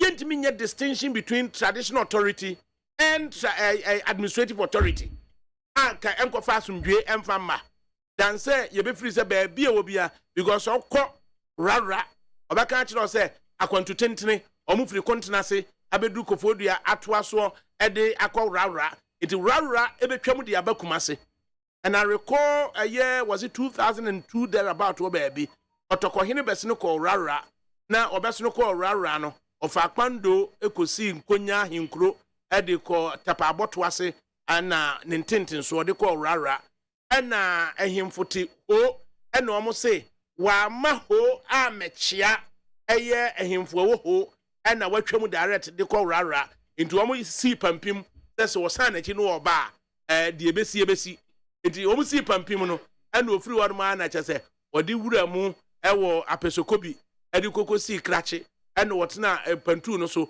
ana obesi kejeji e osi kwa medanso atebo mi na me kro no ana grobo yes pampim twen no enti sa traditional and administrative regions no dankwa kubotwe bia obetimi aboa na justice brobe commission no and normally because ensese base mamprusi for way omakwa minority in the Savannah region omakwa minority in the Upper East region and omakwa predominantly in the Northeast region anunti ohene kase akasa Nairi Mahami Abdullahi Shariga ana wakasa yenyina no yema ade no nkonkoto yema asumdwemra na asumdweni ni ho a kwabena yedi amia papa asumdweni ni ho no ma da bia ni ho no mo a asumdwe ewa impuntu nkoso asumdweni ho no mo a na tuturafo no so asori kwabena edi ebe na wudi gyaen ejafo ai oye eti aspirant so bi aguso say na me kan story bi wa say akuafo no Mr. T na we na one kan wood nu wasu na we campaign chairman de ma ofri yakoto was Dr. Koto will cause an upset to win MPP primary Dr. T don't know eti akuafo ni nyina de ni ozu ofri yakoto na sisi ano obi asoso akwaye ni lunch wa asante na wo wu no obi kwa ako a na ukodi aduru a osu ukoni krom na akwaje aduru obi akwala ntene de obi a chese 16th and 17th we ko anti akoba ne se na se kwabna wo no obi esi akan na wo su kwa akodi aduru a eye wo competitor ni krom na akodi aduru sure say one year party ni stronghold sound ntina na se wo kwa ensu awodo abetwa ubekwa akoduru ho nyina no entu onye no ase kogu nsa wom na se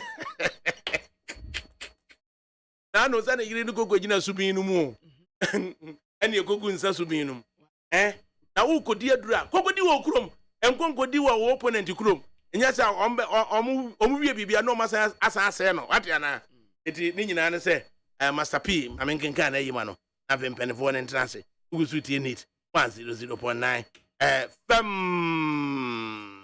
anti Master P wade ne wa hefa wazemen kaman it Master P ni or London I say hey wa father ADAKABRI to the whole we say I say good afternoon sir wa father ADAKABRI Mementi is airborne inside Kingsland and I'm doing the listening live with Angela Kosia Kwedu Amwakon sister and Wisdom Nana AJ AK Kanana both inside Coventry Oskani Debra Wiafe of Westminster University. Richmond Kwabena Pia, a.k.a. Obasanjo of Greenwich University. Babla final comment. But you final comment. Now, your friend say, Miami wafa kwasi amu akwata wa yamu dena wo yi akwan papa bia mo bebo na baso mo na baso na mo twetwe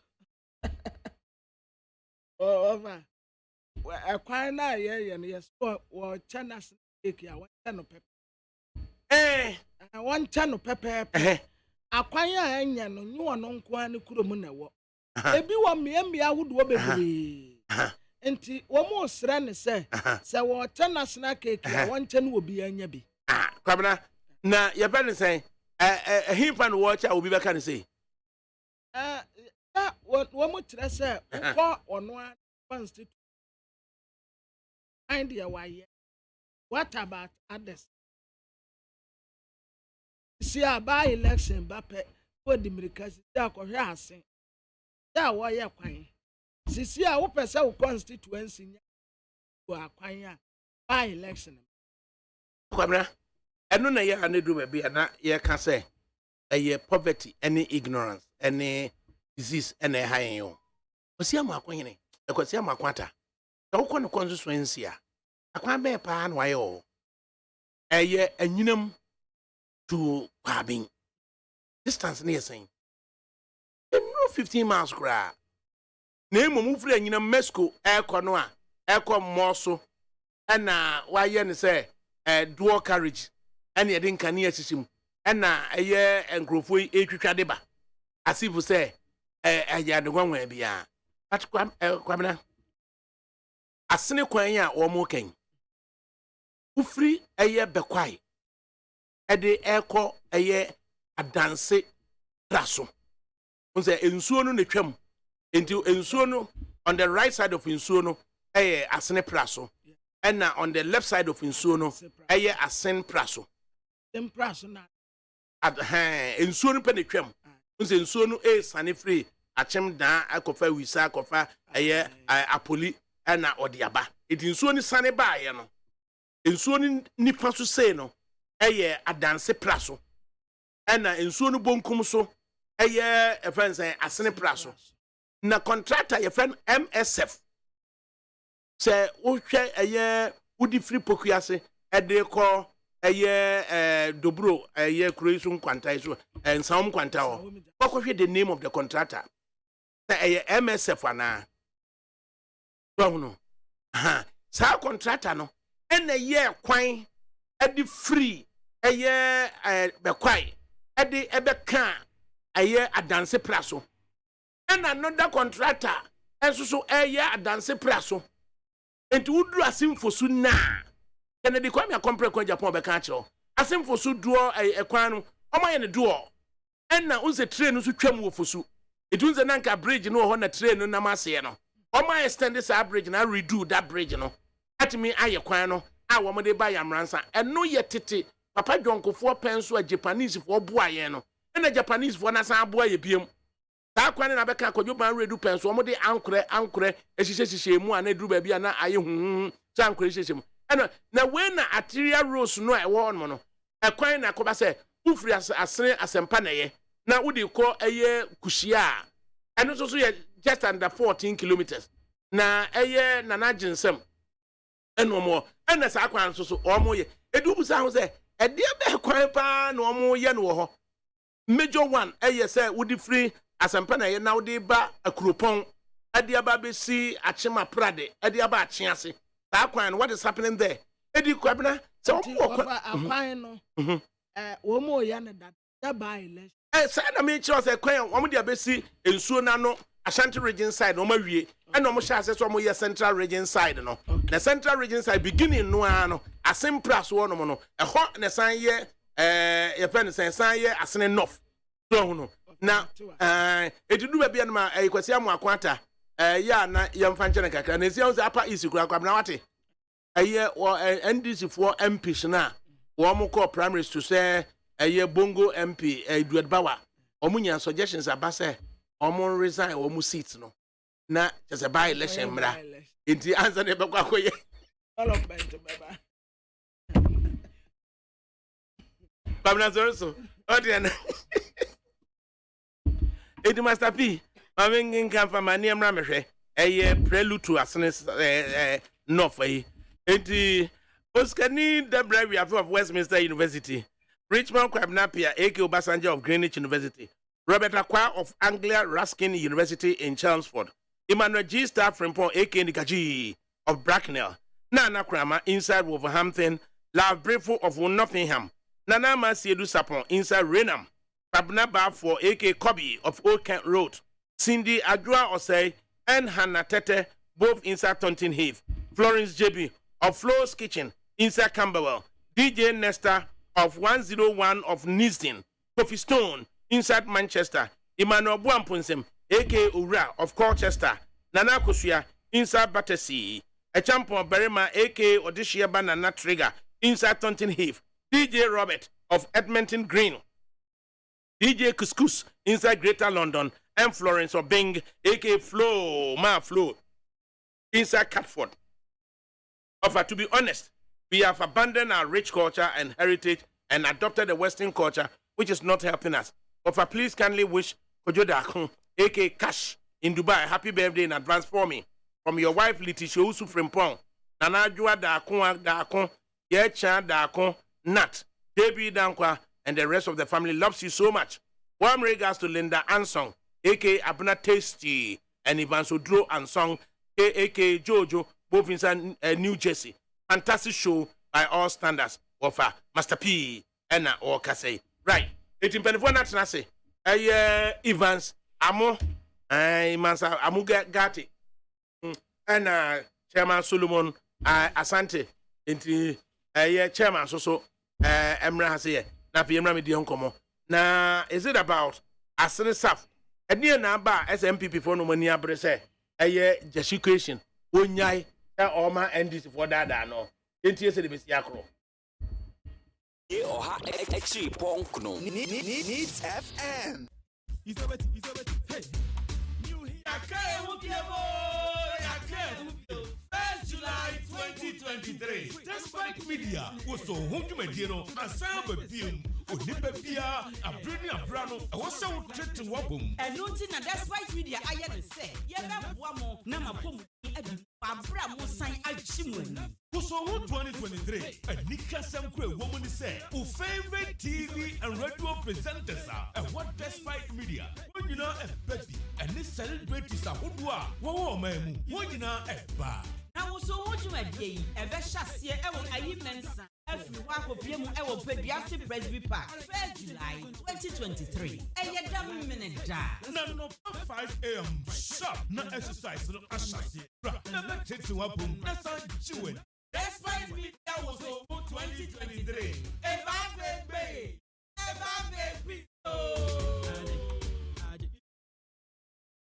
Utie Oha Exi Punk no. Needs FM. Utie Oha Exi Punk no. Needs FM. Hey. New July 2023. Despite media was so home to Medino, a sound of film, Onipia, a brilliant brano, I was so tricked to Wabum. And noting that despite media, I had to say, Yama Wamo, Nama Pum, Abra Mosai Alchimun. So 2023, a Nika Samkwe woman say, who favorite TV and radio presenters are, and what despite media, when you know a baby, and this celebrities are who are, man, when you know a bar. Now, so what you might be, a Veshassia, I will mensa, every walk of Piemu, I will pay the Active Presby Park, 3rd July 2023. And yet, damn minute, no, 5 a.m. sharp, no exercise, no ashes. Never take to a boom, that's all you. Despite media was over 2023.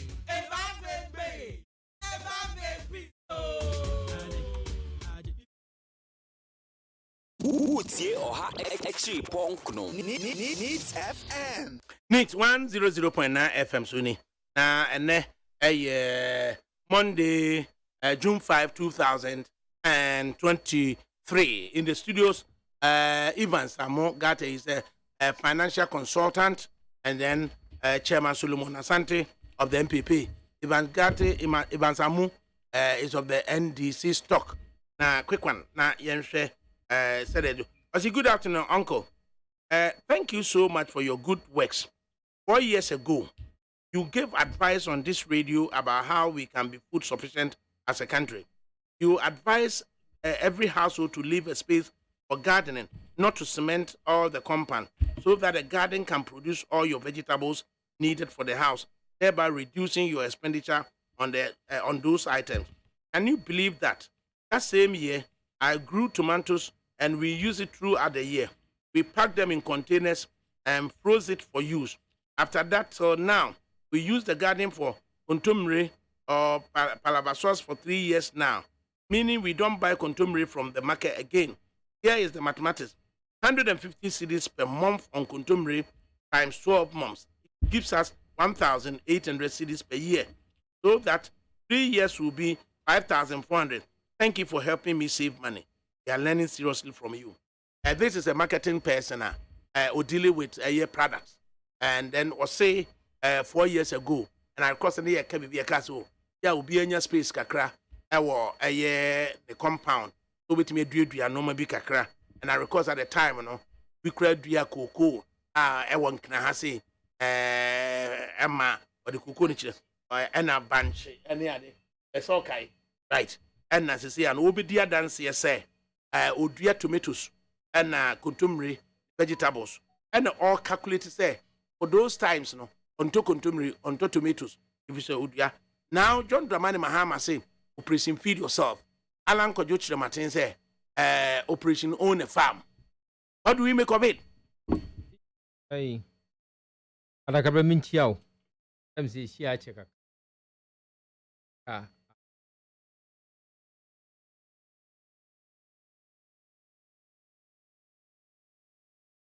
Minchia, a leader, a flag bearer.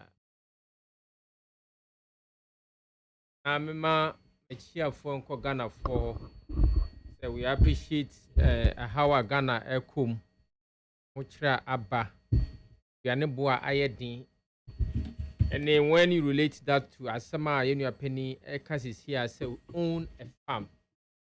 Not only say you sit down, we have to add up, say a bigger portion of our place, for owning a farm. But we have fladder, if you most of the homes, you are concrete.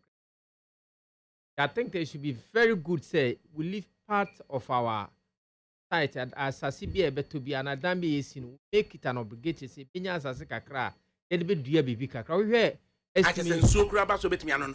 Yes, a best severe flooding problem, no. A bit me up once when you be big cacra to mantus and as a mokobi or denchi, and you be beyond a say a call Jum Ekoto.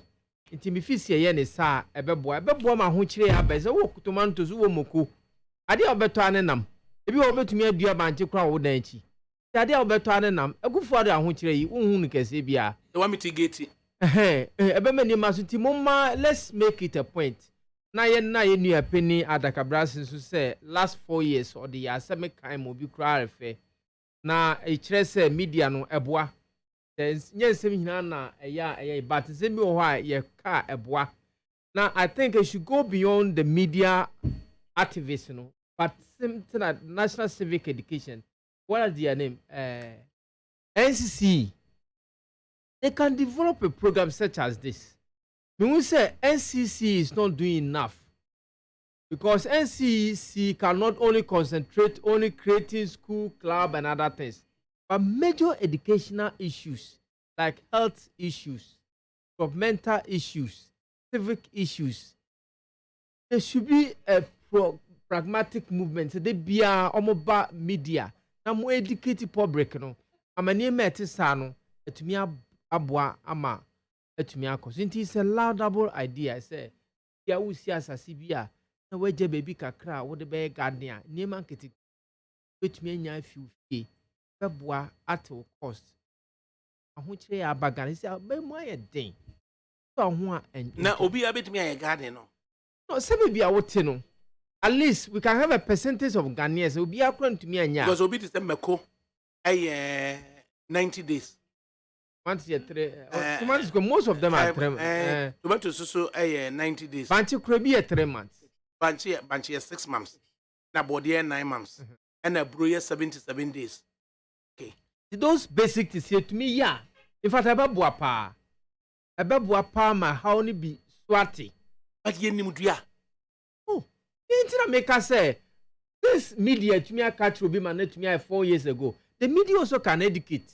Now, in your civic education can also take it upon themselves. Say they can do that education, but majority about 70% of Ghanaians know how to plant. Eh? Yes. Hey, we are sure. Yes. At least a few majority.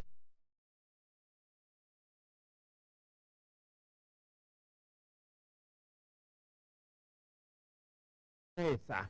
When you be natural mo dua nti yemfa nye yesuban say ye be dua we fie brode banchi tomatoes mokoni ade no ama ate ye house na ne hina bibia na yiska ne ekodwom a ebe ha adwen kakra enso be boa flooding no say ye be concrete fie ne hina nya bibia nsuo betumi afa akọ ne ya concrete no enso ka ho pa ma flooding no koso nsu no to kakra esanse onya baby mfanti ese mantem na ese eyema enti ye besere ese moma ye ntumi emfanya adwuma ebeboaye atete aho kire so kakra Chairman ADAKABRI yedi kan yerinchia ema ho ene yetiefo ene yahwefo wo abefo tintan the owning a farm ne the idea of leaving portions of our lands in our various homes, you know, they're very laudable because by the end of the day, you know, for economic living, you know, in the sense, say, we do abroad, yeah, we do a bunch. And for marketer, ebia, ne bono, anti-second. That's the car will be used to that near man. You say, oh, fee, you know why then, what's save? Jessica.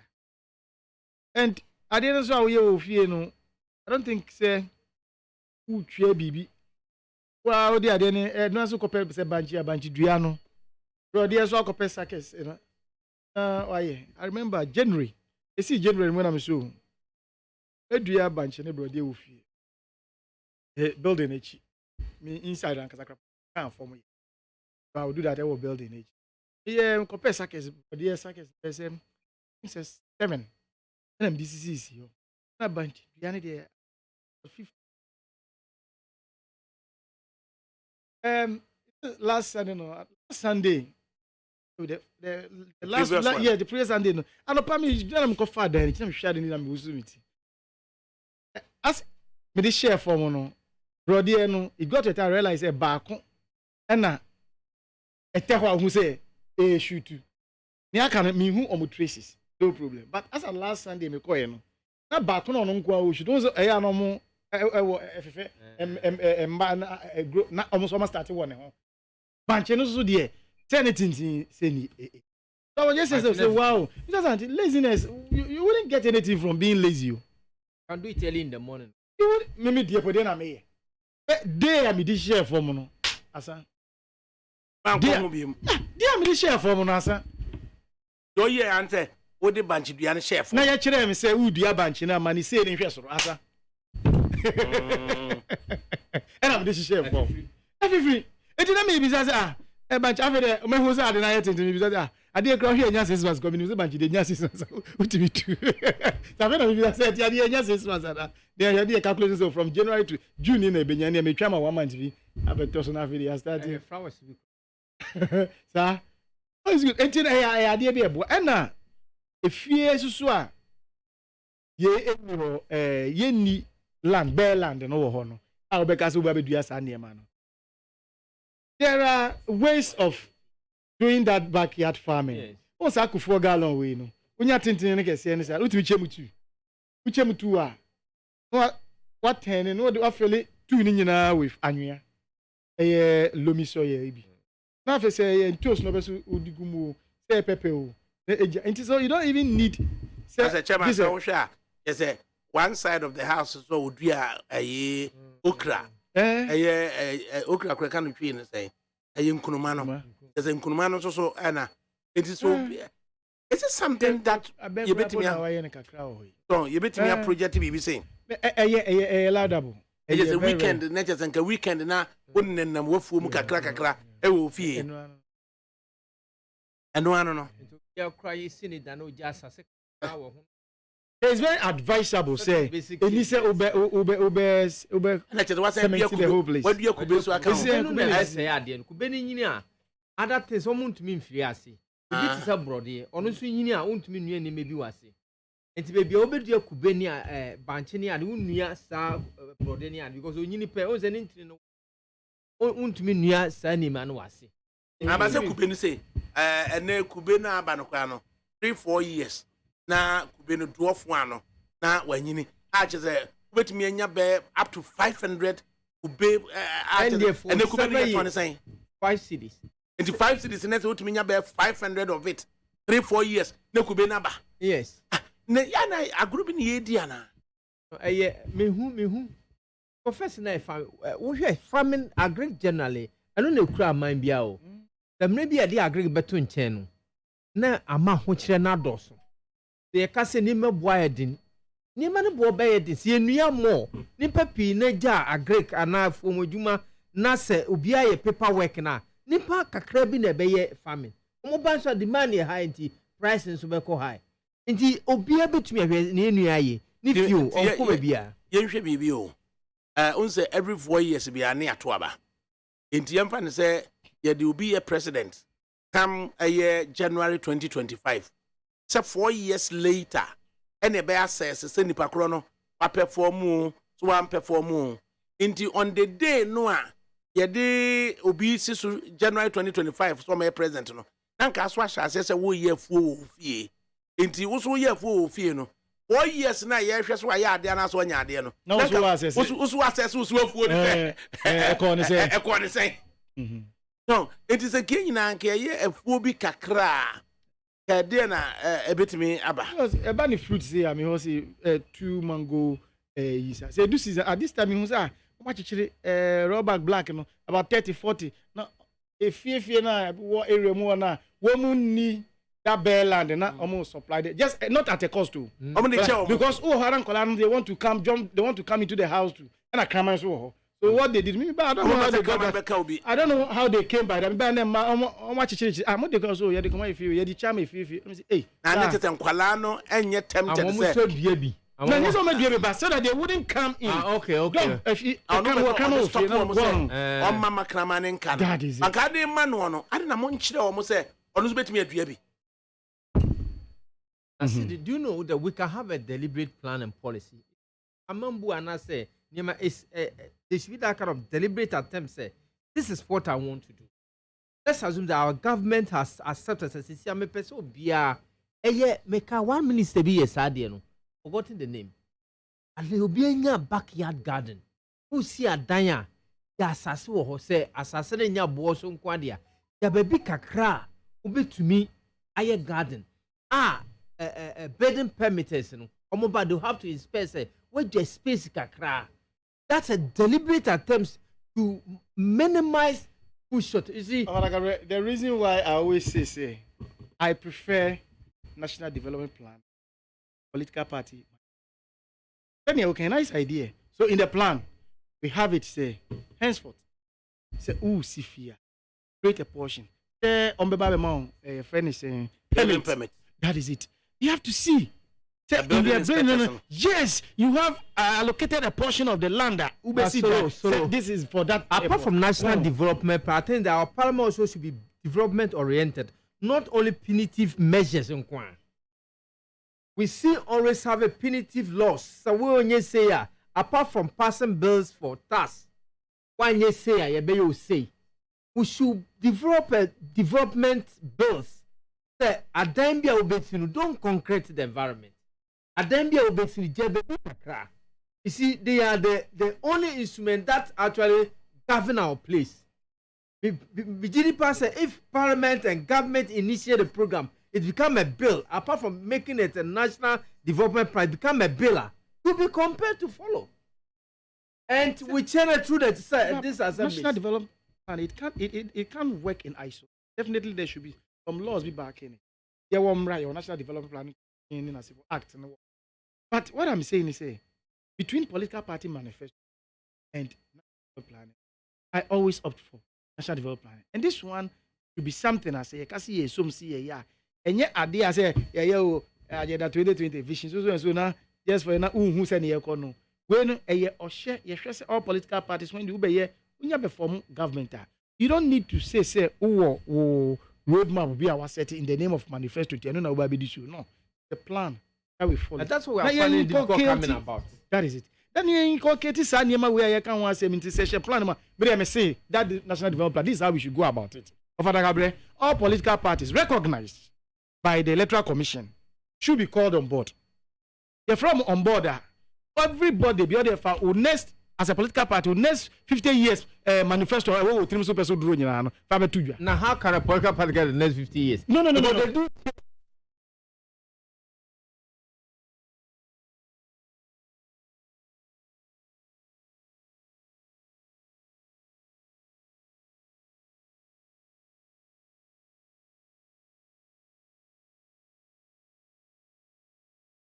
I know all these challenges because currently, and so years back, from YouTube Vision 2020, it ended in 2020. You see, I mean, you can say your agenda is it 2057? It started from 2018. I say what you mean, I say, but any holistic. It's not all inclusive. Yes, who say as governments come in, government go, they carry along their manifestos as well. But I want a situation where we say. This is a national development plan. This is the roadmap for the next 50 years. Let's assume so. These 50 years, all political parties recognized by the Electoral Commission, they have come, they have sat. Technocrats, I was on count here because of the Commission, National Development Commission Act now. And Crawford, they have to be the technocrats in as if for ideas in the man. And some nature say the president shall appoint this. The president didn't a bemwa. Political party be a teacher who's a way, a party way, a and appointed way to don't find whom. What am I saying? And then I'm saying, in order to get rid of that vein, you're making sure saying you have for all political reps. Only political party, I'm on continents. You have say 1 month. 1 month.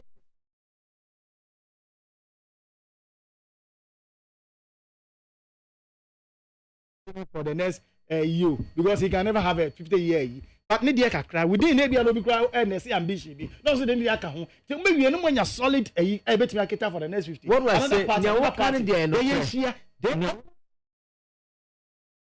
At the commission level now. No much your crowd okay. You draw. You have when you say when you modify. You say, oh, maybe we need a national plan. It is.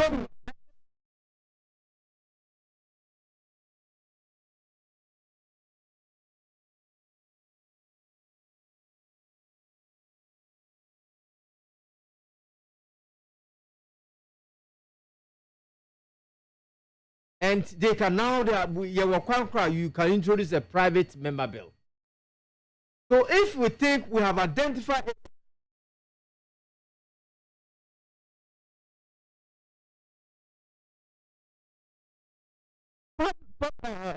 private membership bill can go through that.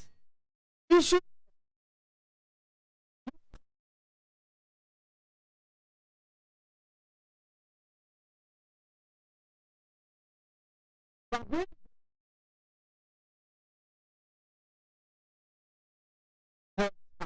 For the West Africa, we can even make it you see that we can attract most of the West Africa countries to come and study in Ghana. One of the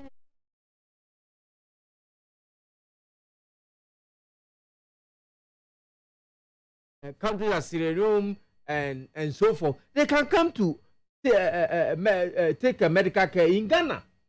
And these things, Parliament has that all that it takes to formulate those bills and those laws. I believe that if it is well thought through, the president will buy into it. And because the two sides that is generating that idea, it will be very easy for the president also to buy into it. It may consider another but let's consider.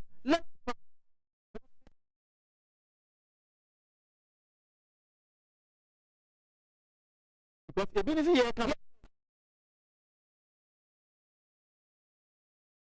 Plan. Who can say, "Obi ba no better plan can no better here there." That is where the punitive will come in. Say, "Ya draw, ya draw that 50-year national plan." Say, "No need be." Would they even come? Oh, they will come because it depends on the premise on which you used to call them. There are several. Every political party, in fact, there's no political party that may call for national election no see me person best say your mind nti na me ba wo na mmom no wo wadwene say kwan a me fast no me ye ne yie no na e bia na enye ne yie na ekoye no na results na nkoye say ne yie na koye bi fufuro. That is why we are calling say every political party how the ebra obi anfa ne de ebra monko brainstorm at least a month a whole political party monko tra any moment mess put stakeholders na parliament inye we have all the idea be catch you say national development plan nye nne na me de man obe count even from Kwame Nkrumah town time de ba national development plan ye draw eta me kan ye do me be ye draw be by do vision 2020 do ye na akosi sen ene na 2018 e bi aba e be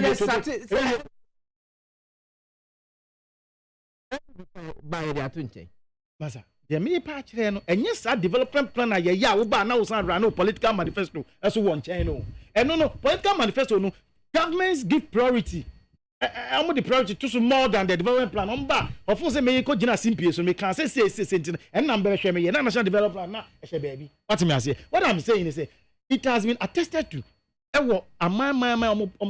So far no, I think we have about 86 134 countries one more national development plan. In fact, it has become a worldwide known as say national development plan idea because as our money to the say but in our part of the world, you know, you want national development plan a crap on. Na amanyoko ba full send a political party manifesto can say me ba amazing years. I was meeting me yes amanya e bi microphone enter abam the next time. Now, if you want to develop the nation, you interested between political party manifesto any your friend is saying national development plan.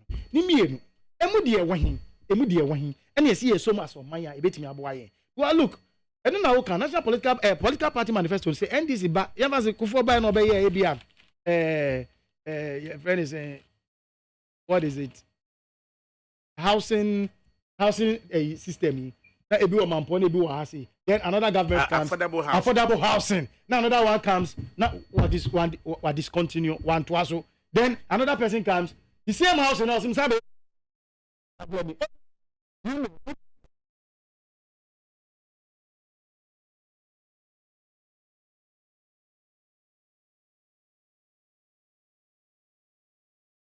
it was agreed for that 200 million US dollars. That money is meant for 5,000 your friends say housing units. In year it was less than 1,500 units. By the same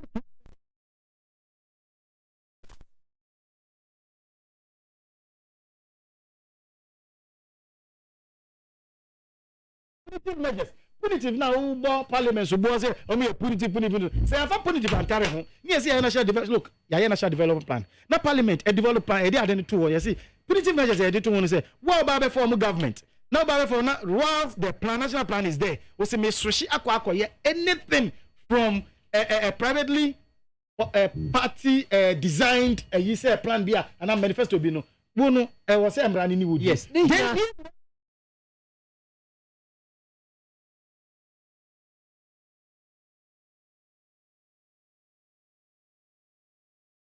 Remember, let's say, me twaso.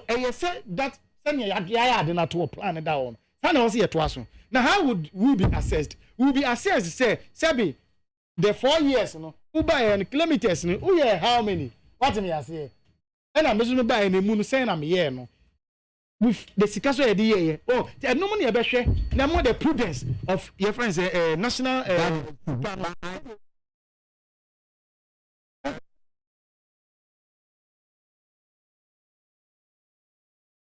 The next issue to look at, say, DNA Abba, as the MPP4 are offering free legal advice to the person of Jachikwesin, a expunged member of parliament for Asene North. This time for warning him of criminal processes in Tima or Ma NDC for misleading. Dear na Amana Basa, and then today too no a 35-page judgment a man Supreme Court can't say yenyi Jachikwesin out now or say fifth Parliament is ordered to expunge the name of first defendant James Jachikwesin as member of Parliament for Asene North. N.A. Amegacha, Justice of the Supreme Court, B.G.M. Duchi, Justice of the Supreme Court. M. Owusu, Justice of the Supreme Court. G. Tokonu, Justice of the Supreme Court. Professor H.J.A.N. Mensah-Bonsu, Justice of the Supreme Court. E. Yoni Kolendi, Justice of the Supreme Court. B.F. Akayinsu, Justice of the Supreme Court. Counsel Frank Davis Esquire for the plaintiff with him Bright Ochre Ajekum Esquire. Chachu Chikata Esquire for the first defendant with him Justin Teriwaja Esquire. Seth Anane Amankwa Esquire for the second defendant. Nana Abuabrinya Ochre, Principal State Attorney for the third defendant, led by Godfrey Yabuadame, Attorney General. Edwigi Tamaklo Esquire, Yamwaha. Many are Benny. Also. Oh, now we when you lunch there. After I made a call, I may coach. Oh, wabre. We dey just say, after lunch, pa, we go na nkwanado. Na, so what na say na wo sa, and it's a wujina ho na wo sa. Dey hin na ma wo feel say wonu masa. Yeah, but na say no. Yeah, what na say na ya wo say wonu masa. We a guy grow too much. Anyway, Jiwani, na wo brani. Right. Let's open it. Ediana Emma MPP legal luminaries, non-legal persons appearing to offer advice to the Chikwesin. They're only mindful of the criminal processes ahead of him and not to allow himself to be misled by the NDC when it comes to offering himself to contest the Asinop seat. So, ADAKABRI, again, good afternoon to listeners and viewers online. ADAKABRI, okay, the Supreme Court decision today at Abana, 35 pages now. Supreme Court now can say the only reason why the election of J.T. Chris and then they say the CEO of a nomination on the 9th of October for receiving a certificate of renunciation 26th November. Supreme Court said, one year certificates no on the 8th of October and now 7th of October, or on the same 9th of October of filing issue. But of filing in November is deemed not qualified. That's the only reason. Nothing more, nothing else, ADAKABRI. So now, the Electoral Commission has put a public statement out there. And by which public statement, the ECC, they have declared a seat vacant and there will be a by-election on 27. Correct. The Electoral Commission has said to say, in view of this, on the 12th of June, on the OP nomination, yes, sir. Once nominations are open, is it not a fresh nomination? Is it not a fresh? It is. Does it not have a certificate of it? So what is the bar? Now, so what here submissions on the part of the MPP, more of Nanabuache, more of head of legal, Gary Nimako, not so much in the political realm as per the work of the EC, but more of the criminal processes where he must have deceived a public officer in the suit of a public officer. Who is the public officer here? The director of passport. Now, ADAKABRI, when you apply, the renounce your American citizenship. And in your application, you add your passport, American passport to them. If you want to travel back to Ghana, what document will you use? The Ghanaian passport. How would you apply for it? You apply for it by the same procedure, except to answer honestly as to where you are asked whether. So having submitted your document to the American, what other thing are you expected to say? That you are still an American? That at the time of application of your document, you are asked the question as to whether you are a dual citizen, and you say no. Yes, because you are taking steps to giving your passport back to them. In any case, is the word allegiance not voluntary? More of say that argument, So hold on, one step by step. Or my own has said you, even in our cultural setting, Manasa can open soul. Oba not number here. Na say Wihini and to Ahini. A convo. Said Nana, and then Meba, I swear the oath of allegiance to you. Is it not voluntary? Mm-hmm. Is it not voluntary? Mm. It's not for whatever reason. This man I'm found for. About the George Nana. From there, I decided that I will not show allegiance to you, but I will show allegiance to the chief. Can the chief compel the person? No, but I'm sure.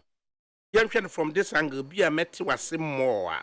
Now you the way forward, which is, sir, argument here. Supreme Court appear to have adopted the position as to whether renunciation, at what point it kicks in.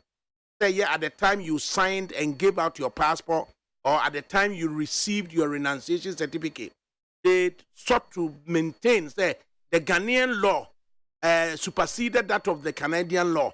And so with the criminal proceedings, say, we would let me ask you. If I could finish the question, because a question that has to be determined whether so this time round with the criminal proceedings, are there steps to be taken to ensure, say, the question as to when he ceased to be a Canadian citizen, are we going to adopt the international interpretation, the Canadian interpretation, say this is the time or dear passport on your Canadian citizen, and now you will go the Supreme Court position where they appear to have adopted the Ghanaian law, having determined when he ceased to be a Canadian citizen? ADAKABRI. First of all, Ghana, the bra, the say, question of law, a foreign law, it's a question of fact. So it should be evident that, or say, question, foreign law is a question of fact. Was there any person who testified from the ADAKABRI law?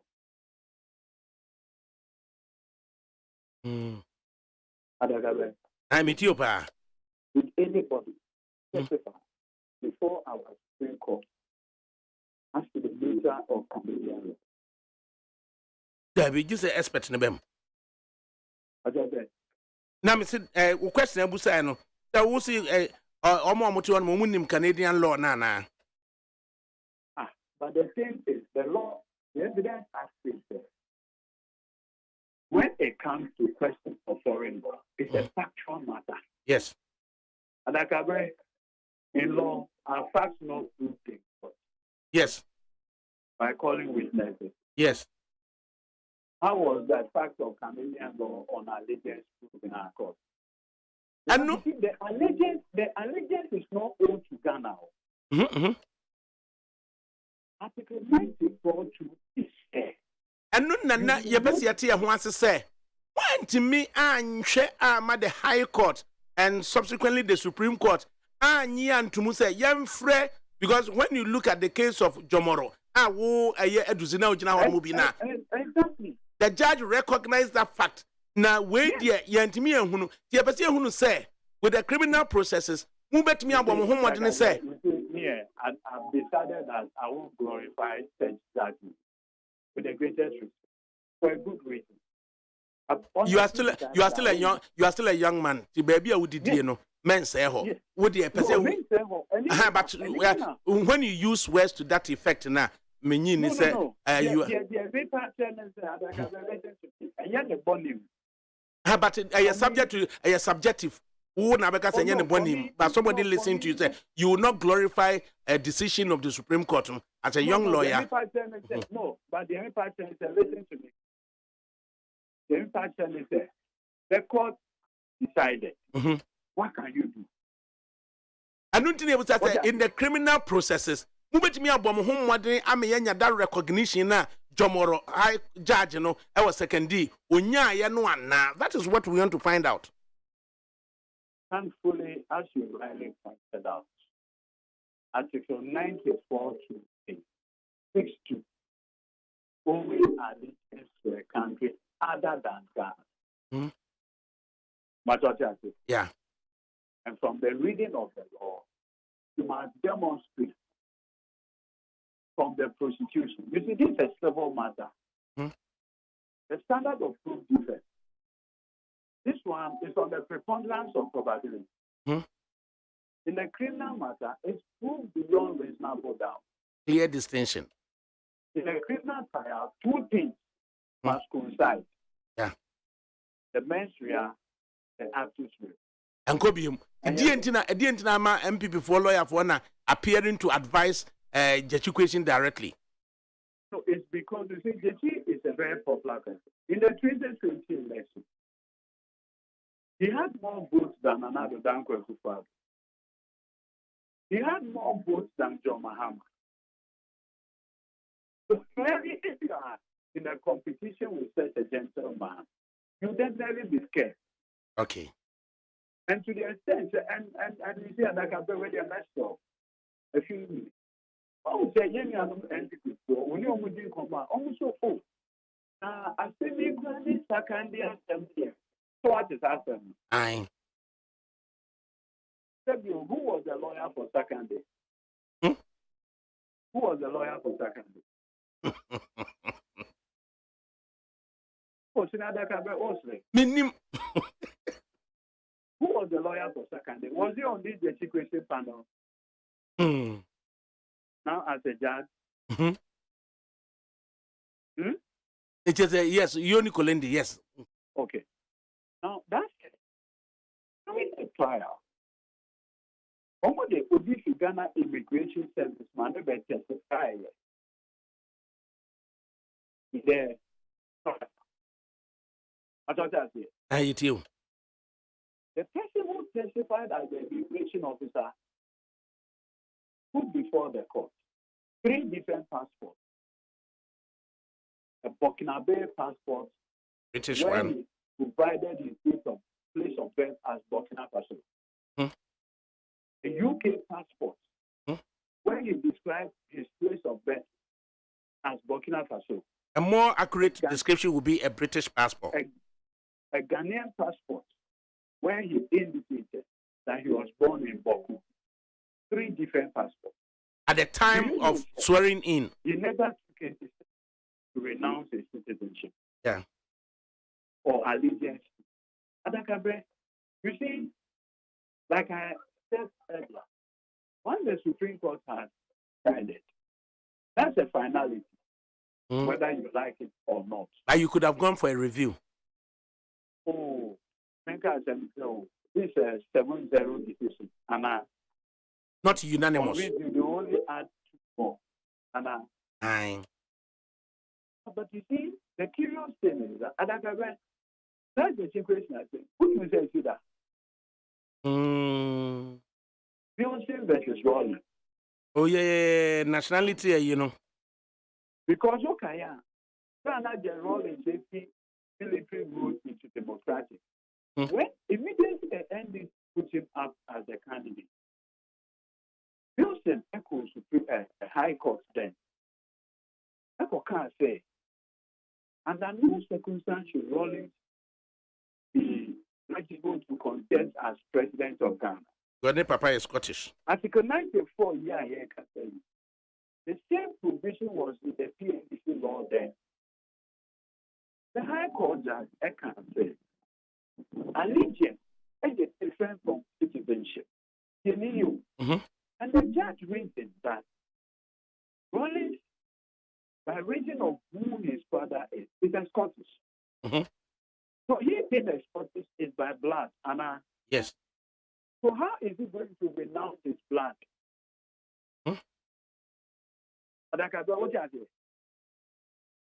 Okay, so a distinction between citizenship and allegiance. So how is he going to renounce that? The Constitution didn't use citizen or say allegiance.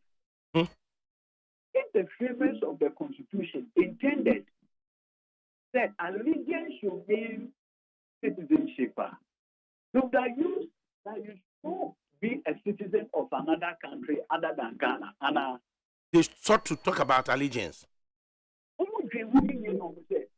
This point, let's use the word allegiance and not citizen. So, in the building matter, that says, Bonzi, I can't say, my role is, and yet the same military leader, and yet the same person who joined the military in the 1960s. Yeah, occupational allegiance. Yes, before you join the military, you take an oath of allegiance, Also, be a head of state on 2 different occasions. Didn't he swear the oath of allegiance to Ghana? All throughout. So, I see people say, contrary to the stagnation, in fact, the lawyer for Bilson was Obimenu. Sunya Obimenu.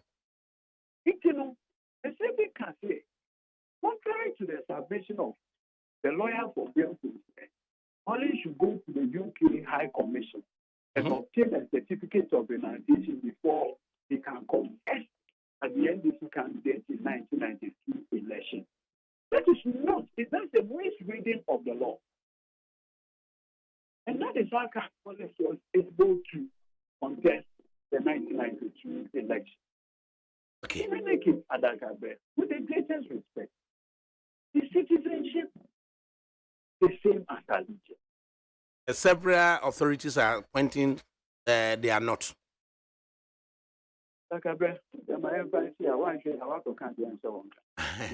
No, but Americans, there's you are full of life, and then ubi ni baby adachi ubi drew, and to be an effort. Anything I say, I've decided I will not even comment about it. Don't. Because one comment you. That's the finality of the matter. Ebi ana for shege reasons into mo pese wasako na say ye convicted that be o ni asako by election bi o. Let's just say no. ADAKABRI. Thankfully,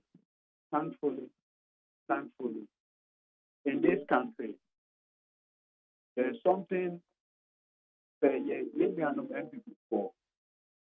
What they have said in the education trial is revenge. The last time I checked, I didn't know that the court are supposed to be for vengeance. And you fancy I say for now.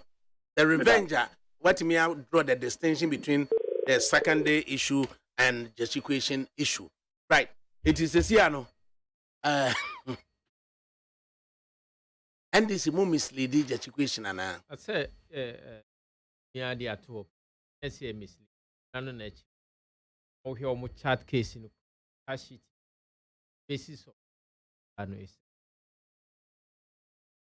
not about misleading. Some more chromus almost some more candidate. You got it takwansa. I can find some. And a panic. Do any panic na at all. And I am a yakakra generally said before. papa yi oye Ghana ni ne maame ne papa ye Ghana ni. Watena Ghana ha only 2016 okwa Bruchiri for 4 years. Okwa ye so adwumenti ye so nya krata. Esase ya mamu anyenti yentumi nkreti nnwuma ma ye nkrofo. Sika up to 2016 na mamu ni nye. Mese sika up to 2016 asa no tuka na mamu ni nye. Mese ya mamu anyenti yentumi nnwuma ma ye nkrofo. Nti no kokope adwuma. Sika ye de be ye adwuma. Ye de be si school dan ama school for atena mu no. Ye de kwa ka ye by election. Just because a Ghana near to kwan. Wako wasamba ni moja ni pedua ni bibia ya wono Ghana ne maame tiase ne papa tiase ni nuanom di wo ha di adanse. At least let's use the faculty a bit. Ni nuanom hina ho. Amene nuanom adanse wo ho. Obi abusua no ho. Abusua kro betime di adanse se kwasi jachi oye Ghana ni. Nti wenti sika ye de ya de be ye de ye kwa. Denya Supreme Court for amomo so aja to me say e see yi ni film enti da me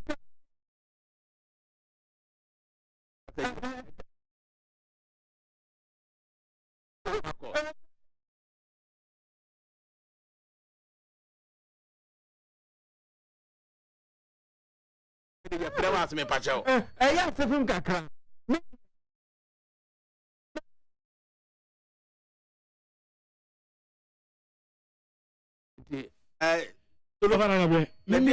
problem anise. I don't know what's the problem. Adini enye obi problem say na me ka me problem me wo. Wo asem na e koso no. Ye nya temaklo agitu mu say me say ama odi ade no etu mu no obe apply so person obe contest here easy na yi no emba say out here. So now what tender the documents the renunciation or chance obenya response. Is that not it? Am I and I didn't hurrah the electoral process? The tender of the documents it prove enough. Maybe hop on. I mean, that's what I can say. I'm come to stand on that. It's a you know an agreement. Unim agreement. I am and yet an assembly to know. I am rasam near cano. Am rasono. In the sense, an agreement. You know. I say my offer now we accept and I say my offer now acceptance. Does it form an agreement? Does it conclude a contract? Enti se wo de ade na kwa unim se ansan eyembra ade na ukura no ukura bibi e kire se ade we na migina se me kire se but in the case of is it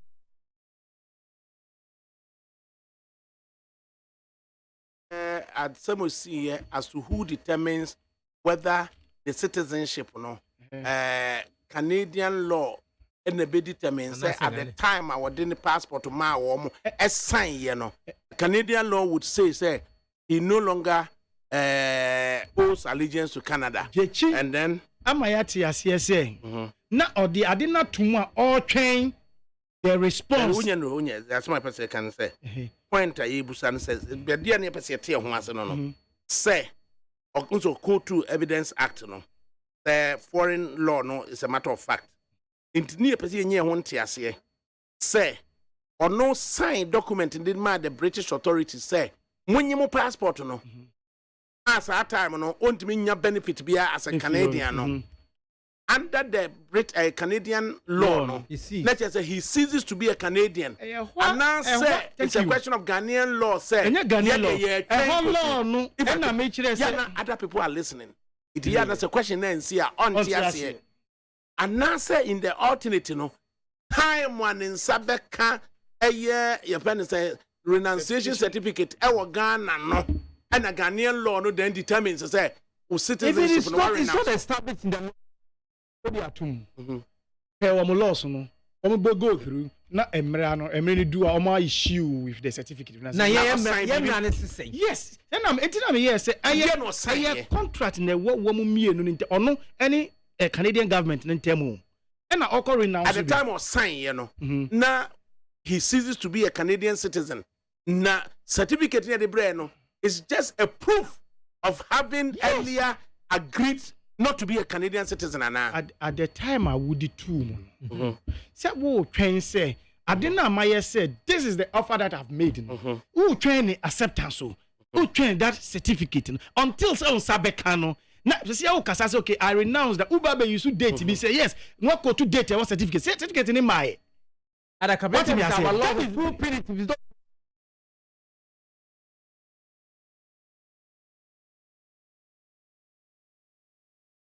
na yɛde apɔn NDC has issued a release for immediate consumption by the public. I say for NDC for immediate release June 5 2023. Eligibility of unqualified MPP parliamentary aspirant in the Asini North by-election. 1. We have cited press statements by the Electoral Commission and the New Patriotic Party, which purport to respond to our press statement of yesterday, in which we exposed the dubious plot of the two to illegally insert the name of one Charles Opoku into the Asini North voters register. 2. We note that the said statements by the Electoral Commission and the New Patriotic Party made very absurd, unreasonable, and unfounded arguments to the effect that the eligibility criteria as set out in Article 94 of the 1992 Constitution on the qualification and disqualification criteria for election of a member of parliament is exhaustive. This flawed argument strangely assumes that once you are a Ghanaian of 21 years of sound mind and hail from a constituency, you are qualified to be elected into parliament. This position is not only feeble and uninformed, but it also grossly betrays their lack of understanding of the electoral laws of Ghana. 3. They claim that the eligibility criteria under Article 894 of the Constitution is exhaustive and enough to qualify one to be elected. A member of parliament is not born out of the totality of the electoral laws of Ghana. Article 51 of the same 1992 Constitution has given the Electoral Commission the power to make regulations by constitutional instrument for the conduct of public elections. It is pursuant to this power conferred on the Electoral Commission that the Public Elections Regulations 2020 CI 127 was passed. 4.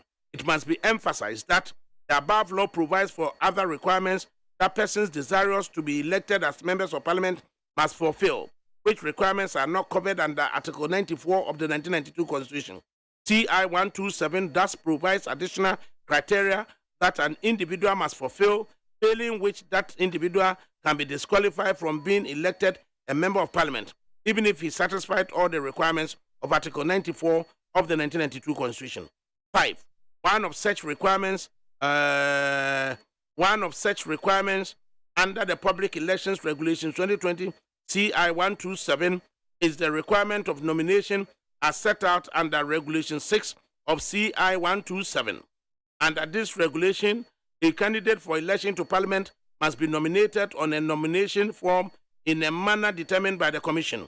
Regulation 6.3 of the same CI 127 provides as follows. The nomination form for each candidate in an election to Parliament shall be A. Witnessed by the signature or mark of 2 registered voters as proper, as proposer and seconder, and supported by 18 other registered voters in their constituency as assenting to the nomination. 6. It must be emphasized that even though these additional requirements are not set out under eligibility criteria provided for under Article 94 of the Constitution, they can form the basis for disqualification despite fulfilling all the dictates of Article 94. This is clearly set out under Regulation 923 and 4 of CI 127. For the avoidance of doubt, the said regulation reads, 2. The returning officer shall inform a candidate that the nomination of the candidate is invalid where A. The particulars of the candidate or the person subscribing to the nomination papers are not as required by law, or B. The nomination paper is not subscribed to as required by law and shall give the candidate an opportunity to make amendments or any alteration necessary within the stipulated nomination period. 3. Where a candidate fails to comply with sub-regulation 2, the returning officer shall consider the nomination paper of the candidate as invalid and shall A. endorse and sign on the nomination paper the reasons for that decision, and B. inform the Commission. 4. The Commission shall take a decision on the matter within 7 days. In the instance of the Asini North by-election, the nomination form for the election, which was published on the Electoral Commission website www.ec.gov.gh on June 1, 2023, requires that a parliamentary candidate must be nominated, proposed, seconded, and endorsed by registered voters in Asini North constituency and the candidate must be of the same constituency. The requirements contained in the EC's own nomination form and not the creation of the NDC or any other person. 7. Therefore, by the provisions of EC's own nomination form attached herewith and the provisions on nomination under CI 127 cited above, a candidate in the Assembly of by-election must be a registered voter in the constituency. It is absurd for the EC to suggest that the proposers, seconders, and the 18 people supporting the nomination of a candidate must be registered voters in the Assembly of constituency, but the one who is being nominated to be elected as MP for the good people of Assembly of can be registered voter from another constituency. How can a candidate be nominated and elected by registered voters in Assembly of to be the member of parliament when he doesn't vote in the constituency and cannot even vote for himself? Is this not the height of absurdity? 9. We hereby wish to reiterate the point that the illegal attempts by the Electoral Commission and the MPP to railroad the nomination of the said Charles Opoku, who is not a registered voter in the Assembly of constituency, is unlawful and must cease forthwith. The good people of Assembly deserve to know the truth that the said Charles Opoku, who is seeking to represent them in parliament on the ticket of the MPP, is not a registered voter in the Assembly constituency. 10. It bears to emphasize in conclusion that Article 94, which provisions the Electoral Commission and the New Patriotic Party copiously reference, one is required to be a registered voter to be eligible to contest as a member of parliament.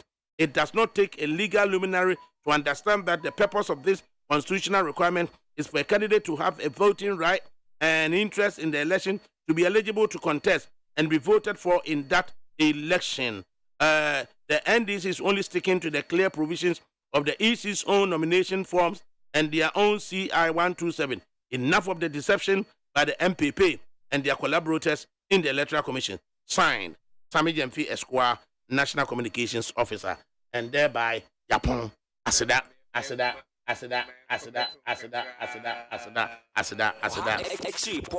Needs FM.